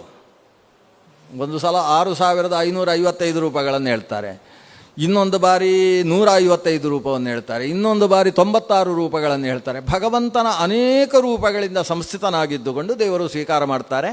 ಇದು ಜಗನ್ನಾಥದಾಸರು ಕಲ್ಪನೆ ಮಾಡಿಕೊಂಡು ಹೇಳಿದಂತಹ ವಿಷಯಗಳಲ್ಲ. ಮುಕ್ತಿತತ್ವ ಅಂತ ಹೇಳುವ ಒಂದು ಗ್ರಂಥ ಇದೆ, ಇವತ್ತು ಸಿಕ್ಕಿದೆ ನಮ್ಮ ಅದೃಷ್ಟದಿಂದ. ಬಹಳ ಕಾಲ ಸಿಕ್ಕಿರದೇ ಇದ್ದಂತಹ ಪಂಚರಾತ್ರದ ಒಂದು ಭಾಗ ಮುಕ್ತಿತತ್ವ ಗ್ರಂಥ. ಆ ಗ್ರಂಥದಲ್ಲಿ ನಿರೂಪಿತವಾಗಿರತಕ್ಕಂಥ ವಿಷಯಗಳು, ಆ ವಿಷಯಗಳನ್ನು ಸಂಗ್ರಹ ಮಾಡಿ ನಮಗೆ ಕೊಡುವುದಷ್ಟೇ ಇಲ್ಲಿ ಜಗನ್ನಾಥದಾಸರ ಕೆಲಸ. ಹಾಗಾದರೆ ಶ್ರಾದ್ದ ಪ್ರಕ್ರಿಯೆಯಲ್ಲಿ ಭಗವಂತ ತಾನು ಅನೇಕ ರೂಪಗಳಿಂದ ನಾವು ಕೊಟ್ಟಂತಹ ಪೂಜೆಯನ್ನು ಸ್ವೀಕಾರ ಮಾಡ್ತಾನೆ. ಈಗ ಒಂದು ಪ್ರಶ್ನೆಗೆ ಉತ್ತರ ಹೇಳಿ ಇವತ್ತು ನಿಲ್ಲಿಸುವ. ಯಾಕೆ ಹೇಳಲಿಕ್ಕೆ ಸಿಕ್ಕಾಬಟ್ಟೆ ಉಂಟಲ್ವ, ನಾಳೆಯೂ ಹೇಳಬೇಕಲ್ವ. ಇವತ್ತು ಅಮಾವಾಸ್ಯೆ ಆದ್ದರಿಂದ ಪಿತೃಗಳ ಬಗ್ಗೆ ಮಾತಾಡಿದಷ್ಟು ಫಲ ಜಾಸ್ತಿ. ಒಂದು 5-10 ನಿಮಿಷಗಳಲ್ಲಿ ಉಪಸಂಹಾರವನ್ನು ಮಾಡ್ತೇನೆ. ಪಿತೃಗಳನ್ನು ಆರಾಧನೆ ಮಾಡುವುದಕ್ಕೆ ಪಿಂಡ ಅನ್ನುವುದು ಒಂದು ಪ್ರತೀಕ. ನಿಜವಾಗಿ ಪಿಂಡದಾನವೇ ಶ್ರಾದ್ದ ಅಲ್ಲ, ಪಿಂಡದಾನವೂ ಶ್ರಾದ್ದ ಅಷ್ಟೇ. ಶ್ರಾದ್ದ ಅಂತೇಳಿದರೆ ಪಿಂಡದಾನ ಅಂತ ಅರ್ಥ ಅಲ್ಲ. ಪಿಂಡದಾನವೂ ಒಂದು ಶ್ರಾದ್ದ. ಶ್ರಾದ್ದ 5 ಬಗೆಯಾಗಿ ನಡೆಸುವುದಕ್ಕೆ ಶಕ್ಯ. ಮೊದಲನೆಯ ಶ್ರಾದ್ದವನ್ನು ಕ್ಷಣಶ್ರಾದ್ದ ಅಂತ ಕರೀತಾರೆ. ಎರಡನೆಯದ್ದನ್ನು ಕೂರ್ಚ ಶ್ರಾದ್ದ ಅಂತ ಕರೀತಾರೆ. ಇವತ್ತು ಅದನ್ನು ಚಟಕ ಶ್ರಾದ್ದ ಅಂತ ಕರಿತಾ ಇದ್ದೇವೆ. ಕೂರ್ಚ ಶ್ರಾದ್ದ ಅಂತ ಎರಡನೇದ್ದು. ಮೂರನೆಯದ್ದನ್ನು ಹೇಮಶ್ರಾದ್ದ ಅಂತ ಕರೀತಾರೆ. ನಾಲ್ಕನೆಯದ್ದು ಆಮಶ್ರಾದ್ದ ಅಲ್ಲ, ಆಮಶ್ರಾದ್ದ ಮೂರನೆಯದ್ದು, ಹೇಮಶ್ರಾದ್ದ ನಾಲ್ಕನೆಯದ್ದು. ಕೊನೆಯದ್ದು ತರ್ಪಣ ಶ್ರಾದ್ದ ಅಂತ ಕರೆಸಿಕೊಳ್ಳುವಂಥದ್ದು. ಇದು ಪ್ರಸಿದ್ಧವಾದ 5 ಶ್ರಾದ್ದಗಳು. ಕ್ಷಣಶ್ರಾದ್ದ ಅಂದರೆ ಏನು, ಒಟ್ಟು ಶ್ರಾದ್ದ ಅಂದರೆ ಏನು ಅಂತ ಬೇಕಲ್ವ. ಶ್ರಾದ್ದ ಅಂದರೆ ಪಿತೃಗಳನ್ನು ಉದ್ದೇಶಿಸಿ ಬ್ರಾಹ್ಮಣರನ್ನು ಪೂಜೆ ಮಾಡುವುದು, ಇಷ್ಟೇ. ಪಿತೃಗಳನ್ನೇ ಪೂಜೆ ಮಾಡುವುದಲ್ಲ, ಪಿತೃಗಳನ್ನು ಉದ್ದೇಶಿಸಿ ಬ್ರಾಹ್ಮಣರಲ್ಲಿ ಪೂಜೆ ಮಾಡುವುದು. ಹಾಗಾದರೆ ಬ್ರಾಹ್ಮಣರ ಪೂಜೆಯನ್ನು ಶ್ರಾದ್ದ ಅಂತ ಕರೀತಾರೆ. ಇವತ್ತಿನ ಕಾಲದಲ್ಲಿ ನಮ್ಮ ಅದೃಷ್ಟವಶಾತ್ ಶ್ರಾದ್ದ ಮಾಡುವುದು ಯಾರು ಅಂದರೆ ಅಪ್ಪ ಅಮ್ಮ ಇಲ್ಲದೇ ಇದ್ದವರು ಶ್ರಾದ್ದ ಮಾಡ್ತಾರೆ. ಹಿಂದಿನ ಕಾಲದಲ್ಲಿ ಅಪ್ಪ ಅಮ್ಮ ಇದ್ದವರೆಲ್ಲ ಶ್ರಾದ್ದ ಮಾಡ್ತಾ ಇದ್ದರು. ನಿಮಗೆ ಉದಾಹರಣೆಗೆ ಭರದ್ವಾಜರ ಮಕ್ಕಳ ಕಥೆ ತಗೊಳ್ಳಿ. ಭರದ್ವಾಜರಿಗೆ 7 ಜನ ಮಕ್ಕಳಿದ್ದರು. ಆ 7 ಜನ ಮಕ್ಕಳು ಕೂಡ ಭಾರೀ ಅಪರಾಧಿಗಳು. ಇವತ್ತಿನ ಕಾಲದಲ್ಲಿ ಅವರು ಜೈಲಿನಿಂದ ಹೊರಗೇ ಇರ್ತಿದ್ರು, ಯಾಕಂದರೆ ಅಷ್ಟು ದೊಡ್ಡ ಅಪರಾಧಿಗಳು. ಯಾವತ್ತೂ ಜೈಲಿಗೆ ಹೋಗ್ತಿರಲಿಲ್ಲ. ಮಹಾ ಅಪರಾಧಿಗಳು, ಮಾಡಬಾರದ ಕೆಲಸಗಳನ್ನೆಲ್ಲ ಮಾಡಿದ್ದಾರೆ. ಅಂತಹ ಮಕ್ಕಳು ತಮ್ಮ ಅಪರಾಧದ ಕಾರಣದಿಂದ ಮುಂದಿನ ಜನ್ಮದಲ್ಲಿ ಅಂತಹ ಹಿಂಸ್ರ ಪ್ರಾಣಿಗಳಾಗಿ ಹುಟ್ಟಿದರು. ಪ್ರಾಣಿಗಳಲ್ಲ, ಶಿಷ್ಯರೇ. ಯಾರಿಗೆ ಅಂತೇಳಿದರೆ ಕೌಶಿಕ ಅಂತಕ್ಕಂಥ ವಿಶ್ವಾಮಿತ್ರ ಗೋತ್ರೋತ್ಪನ್ನನಾದ ಒಬ್ಬ ಮಹರ್ಷಿ, ಆ ಮಹರ್ಷಿಯ ಮಕ್ಕಳಾಗಿ ಹುಡ್ತಾರೆ. ಅವರು ಕೌಶಿಕ ಸುತರಾಗಿ ಆವಿರ್ಭವಿಸ್ತಾರೆ. 7 ಜನ. 7 ಜನರು ಏನು ಮಾಡಿದರು ಗೊತ್ತೋ, ಹಿಂದಿನ ತಮ್ಮ ಪಾಪಕರ್ಮದ ಫಲವಾಗಿ ಒಂದು ಹಸುವನ್ನು ಕೊಂದು ತಿಂದರು. ಅವರೊಂದು ಗೋಹತ್ಯೆಯಂತಹ ಮಹಾಪರಾಧವನ್ನು ಮಾಡಿದರು. ಕೌಶಿಕ ಶಿಷ್ಯರು, ಕೌಶಿಕ ಸುತರೂ ಆಗಿರತಕ್ಕಂತಹ 7 ಜನ. ಇವರಿಗೆ ಪಾಠ ಹೇಳಿದರೆ ತಲೆಗೆ ಹೋಗ್ತಾ ಇರಲಿಲ್ಲ. ಗುರುಗಳು ನೋಡಿದರು 2ನೇ ಬಾರಿ ಹೇಳಿದರು, 10 ಬಾರಿ ಹೇಳಿದರು, 12 ಬಾರಿ ಹೇಳಿದರು. ಇವರಿಗೆ ಸರಿ ಉಚ್ಚಾರಣೆ ಬರುವುದಿಲ್ಲ. ಸಹಸ್ರಾಶೀರ್ಷ ಅಂತ ಹೇಳಿದರೆ ಇವರು ಸಹಸ್ರಾಶೀರ್ಷ ಅಂತ ಹೇಳಲಿಕ್ಕೆ ಶುರು ಮಾಡಿದರು. ಬರ್ತಾ ಇಲ್ಲ ಇವರಿಗೆ, ನಾಲಿಗೆ ಸರಿಯಾಗಿ ಆ ಕಡೆ ಈ ಕಡೆ ಹೋಗ್ತಾ ಇಲ್ಲ. ಅವ್ರು ಹೇಳ್ರಿ ಹಸು ಕಾಯಿರಿ ಅಂತ ಹೇಳಿದರು. ಇದೆಲ್ಲ ಹಿಂದೆ ಇದ್ದದ್ದು ಇದೊಂದು ಕ್ರಮ. ಗೋಸೇವೆ ಮಾಡಿ ದಿವಸ ಬೆಳಗ್ಗೆ ಒಂದಿಷ್ಟು ಗೋಮೂತ್ರ ಪಾನ ಮಾಡಿದರೆ ಅವರ ನಾಲಿಗೆ ಶುದ್ಧವಾಗ್ತದೆ. ಆಮೇಲೆ ಅವರಿಗೆ ಪಾಠ ಹೇಳಬೇಕು. ಆ ಗೋಸೇವೆಯ ಬಲದಿಂದ ಅವರಲ್ಲಿ ಒಂದು ಹಿಂದಿನ ಪಾಪ ಪರಿಹಾರ ಆಗಿ ಆಮೇಲೆ ಅವರು ಪಾಠ ಕೇಳುವುದಕ್ಕೆ ಯೋಗ್ಯರಾಗ್ತಾರೆ ಅಂತ ಹಸು ಕಾಯುವುದಕ್ಕೆ ಕಳಿಸುವ ಕ್ರಮ ಗುರುಕುಲದಲ್ಲಿ ಹಿಂದೆ ಇತ್ತು. ಕೆಲವರು ಏನು 12 ವರ್ಷ ತನಕ ಹಸು ಕಾಯುವುದೇ, ಅಂಥ ದೊಡ್ಡರು ಶಾಲೆಗೆ ಸೇರ್ತಾ ಇದ್ದರು. 12 ವರ್ಷ ಆದಮೇಲೆ ಅವನು ಬಂದು, ಗುರುಗಳೇ ಯಾವಾಗ ನನಗೆ ಪಾಠ? ನೀನು ಹಸುಗಳು ಎಷ್ಟು 12 ಹಸು ಕಟ್ಟಿದ್ದೇನಲ್ಲೋ ಅದು 1000 ಹಸು ಆದಮೇಲೆ ಪಾಠ ಅಂತ ಹೇಳ್ತಿದ್ರು ಅವರು. ಇವನದು ಕರುಗಳು ಕರು ಹಾಕಿ ಮರಿಗಳಾಗಿ 1000 ಆದಾಗ ಬಂದು ಹೇಳ್ತಾನೆ, ಗುರುಗಳೇ 1000 ಆಯಿತು. ಗುರುಗಳು ತಲೆ ಮೇಲೆ ಮಂತ್ರಾಕ್ಷತೆ ಹಾಕಿ ಕೈ ಇಡ್ತಾರೆ, ಎಲ್ಲ ವಿದ್ಯೆ ಬಂತು, ಹೋಗು ಅಂತ ಮುಗೀತು. ಆಮೇಲೆ ಶಾಂತಿ ಪಾಠವೂ ಇಲ್ಲ, ಉಪಶಾಂತಿ ಪಾಠವೂ ಇಲ್ಲ. ಆ ರೀತಿ ಮಹಾವಿದ್ವಾಂಸರಾದದರ ಬಗ್ಗೆ ಇತಿಹಾಸ ಹೇಳ್ತದೆ. ಅಂದರೆ ಗುರುಗಳನ್ನು ಯಾವಾಗ ಇವ ಹಸುಗಳನ್ನು ಸರಿಯಾಗಿ ಅರ್ಥ ಮಾಡಿಕೊಳ್ತಾನೆ, ಆಮೇಲೆ ಶಾಸ್ತ್ರ ಅರ್ಥ ಮಾಡಿಕೊಳ್ಳೋದು ದೊಡ್ಡ ವಿಷಯವೇ ಅಲ್ಲ. ಹಸುಗಳನ್ನು ಅರ್ಥ ಮಾಡಿಕೊಳ್ಳುವುದಕ್ಕೆ ತುಂಬ ಜಾಗರೂಕತೆ ಬೇಕು, ಅದಕ್ಕೆ ಬುದ್ಧಿ ಇರೋಲ್ಲ. ಹಸುಗಳ ಬುದ್ಧಿಯೇ ವಿಶಿಷ್ಟವಾದ ಬುದ್ಧಿ. ಏನು ಸೆಗಣಿ ಹಾಕ್ತವೆ, ಅದರ ಮೇಲೆ ಮಲ್ಕೋತವೆ, ಅವುಗಳಿಗೇನು ಬುದ್ಧಿ ಉಂಟು? ಅವುಗಳನ್ನೂ ಅರ್ಥ ಮಾಡಿಕೊಳ್ಳುವ ಸ್ಥಿತಿ ಒಬ್ಬ ವ್ಯಕ್ತಿಗೆ ಬಂದರೆ ಅವನಿಗೆ ಶಾಸ್ತ್ರ ಅರ್ಥ ಆಗುವುದು ದೊಡ್ಡ ವಿಷಯವೇ ಅಲ್ಲ. ಆ ನಿಟ್ಟಿನಿಂದ ಗೋಸೇವೆಗೆ ಅಂತ ಕೌಶಿಕರು ತಮ್ಮ 7 ಜನ ಶಿಷ್ಯರನ್ನು ನಿಯೋಜಿಸಿದರು. ಈ 7 ಜನ ಶಿಷ್ಯರು ಗೋಸೇವೆ ಅಂತ ಮಾಡ್ತಾ ಇದ್ದವರು ಒಂದು ದಿವಸ ಮನೆಯಲ್ಲಿ ಫಲಾಹಾರ ಕೊಟ್ಟಿರಲಿಲ್ಲ ಅವರಿಗೆ. ಸಾಯಂಕಾಲ ಆಯಿತು. ಮಧ್ಯಾಹ್ನದ ಹೊತ್ತಿಗೆ, ಸಾಯಂಕಾಲದ ಹೊತ್ತಿಗೆ ಹಸುಗಳನ್ನೆಲ್ಲ ಕರ್ಕೊಂಡು ಬರಬೇಕು. ಅಷ್ಟರಲ್ಲಿ ಸಿಕ್ಕಾಬಟ್ಟೆ ಹಸಿವಾಯಿತು. ಹಸಿವಾದಾಗ ಒಬ್ಬ ಹೇಳಿದ, ನೋಡು ಆ ಹಸುವನ್ನೇ ತಿಂದರೆ ಹೇಗೆ ಅಂತ ಶುರು ಮಾಡಿದ. ಇನ್ನೊಬ್ಬ ವಿರೋಧಿಸಿದ, ನಮ್ಮ ಈಗಾಗಲೇ ನಾವು ಮಾಡಿದ ಅಪರಾಧ 1000 ಆಗಿದೆ, ಇನ್ನು ಗೋಹತ್ಯೆ ಅಂತ ಅಪರಾಧ ಮಾಡುವುದು ಬೇಡ ಅಂತ. ಅವನಿಗೆ ಪಿತೃವರ್ತಿ ಅಂತ ಹೆಸರಂತೆ, ಒಬ್ಬೊಬ್ಬರಿಗೆ ಹೆಸರಿದೆ. ಪಿತೃವರ್ತಿ ಅವ ವಿರೋಧಿಸಿದ. ಆಗ ಇನ್ನೊಬ್ಬ ಬೈದ, ದೊಡ್ಡಣ್ಣ ಮಾತಾಡಿದ್ದಕ್ಕೆ ಚಿಕ್ಕಣ್ಣ ಹಾಗೆ ಉತ್ತರ ಕೊಡುವುದ ತಪ್ಪಿದು. ದೊಡ್ಡಣ್ಣನ ಅಭಿಪ್ರಾಯಕ್ಕೆ ಎಲ್ಲರೂ ಕೂಡ ಬದ್ಧರಾಗಿರಬೇಕು, ಧರ್ಮಶಾಸ್ತ್ರ ಮಾತಾಡಲಿಕ್ಕೆ ಶುರು ಮಾಡಿದ. ಕೊನೆಗೆ ಇವ ವಿರೋಧಿಸುವುದನ್ನು ನಿಲ್ಲಿಸದೇ ಹೋದಾಗ ಇವನನ್ನು ಆ ಕಡೆ ಕಣಿಗೆ ತಳ್ಳಿ ಇವನನ್ನು ನಾವು ತಿನ್ನುವುದನ್ನು ತಿನ್ನೋಣ ಅಂತ ಶುರು ಮಾಡಿದರು. ಈಗ ಇವನಿಗೆ ಕಣ್ಣಲ್ಲಿ ನೀರು ಬಂತಂತೆ ಪಿತೃವರ್ತಿಗೆ. ಅವನು ಅಲ್ಲೇ ಕೂತು, ಬೇಡ, ನಾನು ನಿಮಗೆ ಸಹಕಾರ ಕೊಡ್ತೇನೆ, ಯಾಕೆಂದರೆ ನೀವಿಂಥ ಘೋರಾಪಚಾರ ಮಾಡಿ ಇನ್ನಷ್ಟು ಅನರ್ಥವನ್ನು ಪಡೆಯುವುದು ಬೇಡ. ಇದಕ್ಕೊಂದು ಹೀಗೆ ಮಾಡೋಣ, ನಾವೆಲ್ಲರೂ ತಿನ್ನಬೇಕಲ್ವಾ, ಅದಕ್ಕೆ ನಾವೊಂದು ಶ್ರಾದ್ದ ಮಾಡೋಣ ಅಂತ. ಅವರ ಅಪ್ಪ ಅಲ್ಲಿದ್ದಾನೆ ಮನೆಯಲ್ಲಿ. ಇವರು ನಾವೊಂದು ಶ್ರಾದ್ದ ಮಾಡುವ. ಅಪ್ಪನಿಗೆ ಶ್ರಾದ್ದವ. ಶ್ರಾದ್ದ ಅನ್ನೋದು ದೇವತಾ ಪ್ರೀತಿಗೋಸ್ಕರ ಇರುವಂಥದ್ದು ಅಂತ ವಿಷಯ, ಅದಕ್ಕೋಸ್ಕರ ಈ ಕಥೆ. ನಾವು ಶ್ರಾದ್ದ ಮಾಡುವ. ಶ್ರಾದ್ದದ ಮೂಲಕ ಇದನ್ನು ಪಿತೃ ಅಂತ ಕರೆಸಿಕೊಳ್ಳುವ ಭಗವಂತನ ರೂಪಗಳಿಗೆ ನಾವು ಅರ್ಪಣೆ ಮಾಡಿ ಸ್ವೀಕಾರ ಮಾಡಿದಾಗ ಈ ದೊಡ್ಡ ಪಾಪ ಸ್ವಲ್ಪ ಕಣ್ಣಿಗೆ ಬರುವಂಥದ್ದು ರೆಪ್ಪೆಗೆ ಬರುವುದು ಅಂತ ಸ್ವಲ್ಪ ಉಪಮರ್ದ ಆಗುವುದಕ್ಕೆ ಶಕ್ಯ ಇದೆ ಅಂತ ಹೇಳಿ ಒಂದು ವಿಧಾನವನ್ನು ಅವರು ಬಳಸಿದರು. ಈಗ 7 ಜನಕ್ಕೆ ಊಟ ಆಗಬೇಕಲ್ವಾ, ಅದಕ್ಕೆ ವ್ಯವಸ್ಥೆ ಏನು ಮಾಡಿದರು ಅಂತ ಹೇಳಿದರೆ, ಪಿತೃಸ್ಥಾನದಲ್ಲಿ 3 ಜನ ಕೂತರು, ವಿಶ್ವೇ ದೇವಸ್ಥಾನದಲ್ಲಿ 2 ಕೂತರು, 5 ಜನಕ್ಕೆ ವ್ಯವಸ್ಥೆ ಆಯಿತು. ಆಮೇಲೆ ಒಬ್ಬನನ್ನು ಅತಿಥಿ ಅಂತೇಳಿ ಅತಿಥಿ ಸ್ಥಾನದಲ್ಲಿ ಕೂಡಿಸಿದ್ರಂತೆ. ಇನ್ನೊಬ್ಬ ಕರ್ತೃ, ಶ್ರಾದ್ದಕ್ಕೆ ಕರ್ತೃ. ಅವ ಕೊನೆಗೆ ಪ್ರಸಾದ ಸ್ವೀಕಾರ ಮಾಡಲಿಕ್ಕೆ ಅವನಿಗೆ ಸಿಕ್ಕಾಬಟ್ಟೆ ಸಿಗ್ತದೆ ಅಂತ ಅರ್ಥ. ಅವನು ಪಿತೃಶೇಷ ಸ್ವೀಕಾರ ಮಾಡಲಿಕ್ಕೆ ಅವನು. ಹೀಗೆ ಒಂದು ಶ್ರಾದ್ದ ವಿಧಾನವನ್ನು ಮಾಡಿ ಪಿತೃಸ್ಥಾನದಲ್ಲಿದ್ದ 3 ಜನಕ್ಕೆ, ವಿಶ್ವದೇವಸ್ಥಾನದಲ್ಲಿದ್ದ 3 ಜನಕ್ಕೆ ಅವರಿಗೆ ಬಡಿಸಿ ಚೆನ್ನಾಗಿ ತಿನ್ನಿಸಿ ಅತಿಥಿಯನ್ನು ಭೋಜನ ಮಾಡಿಸಿ ಕೊನೆಗೆ ಕರ್ತೃವಾಗಿ ಈತ ತಿನ್ನುವಾಗ ರಾತ್ರಿ ಸುಮಾರು 6:30 ಗಂಟೆ ಆಗಿದೆ. ಸೂರ್ಯಾಸ್ತ ಆಗ್ತಾ ಉಂಟು. ಅಂತೂ ರಾತ್ರಿ ಶ್ರಾದ್ದ ಅಂತ ಆಗಲಿಲ್ಲ.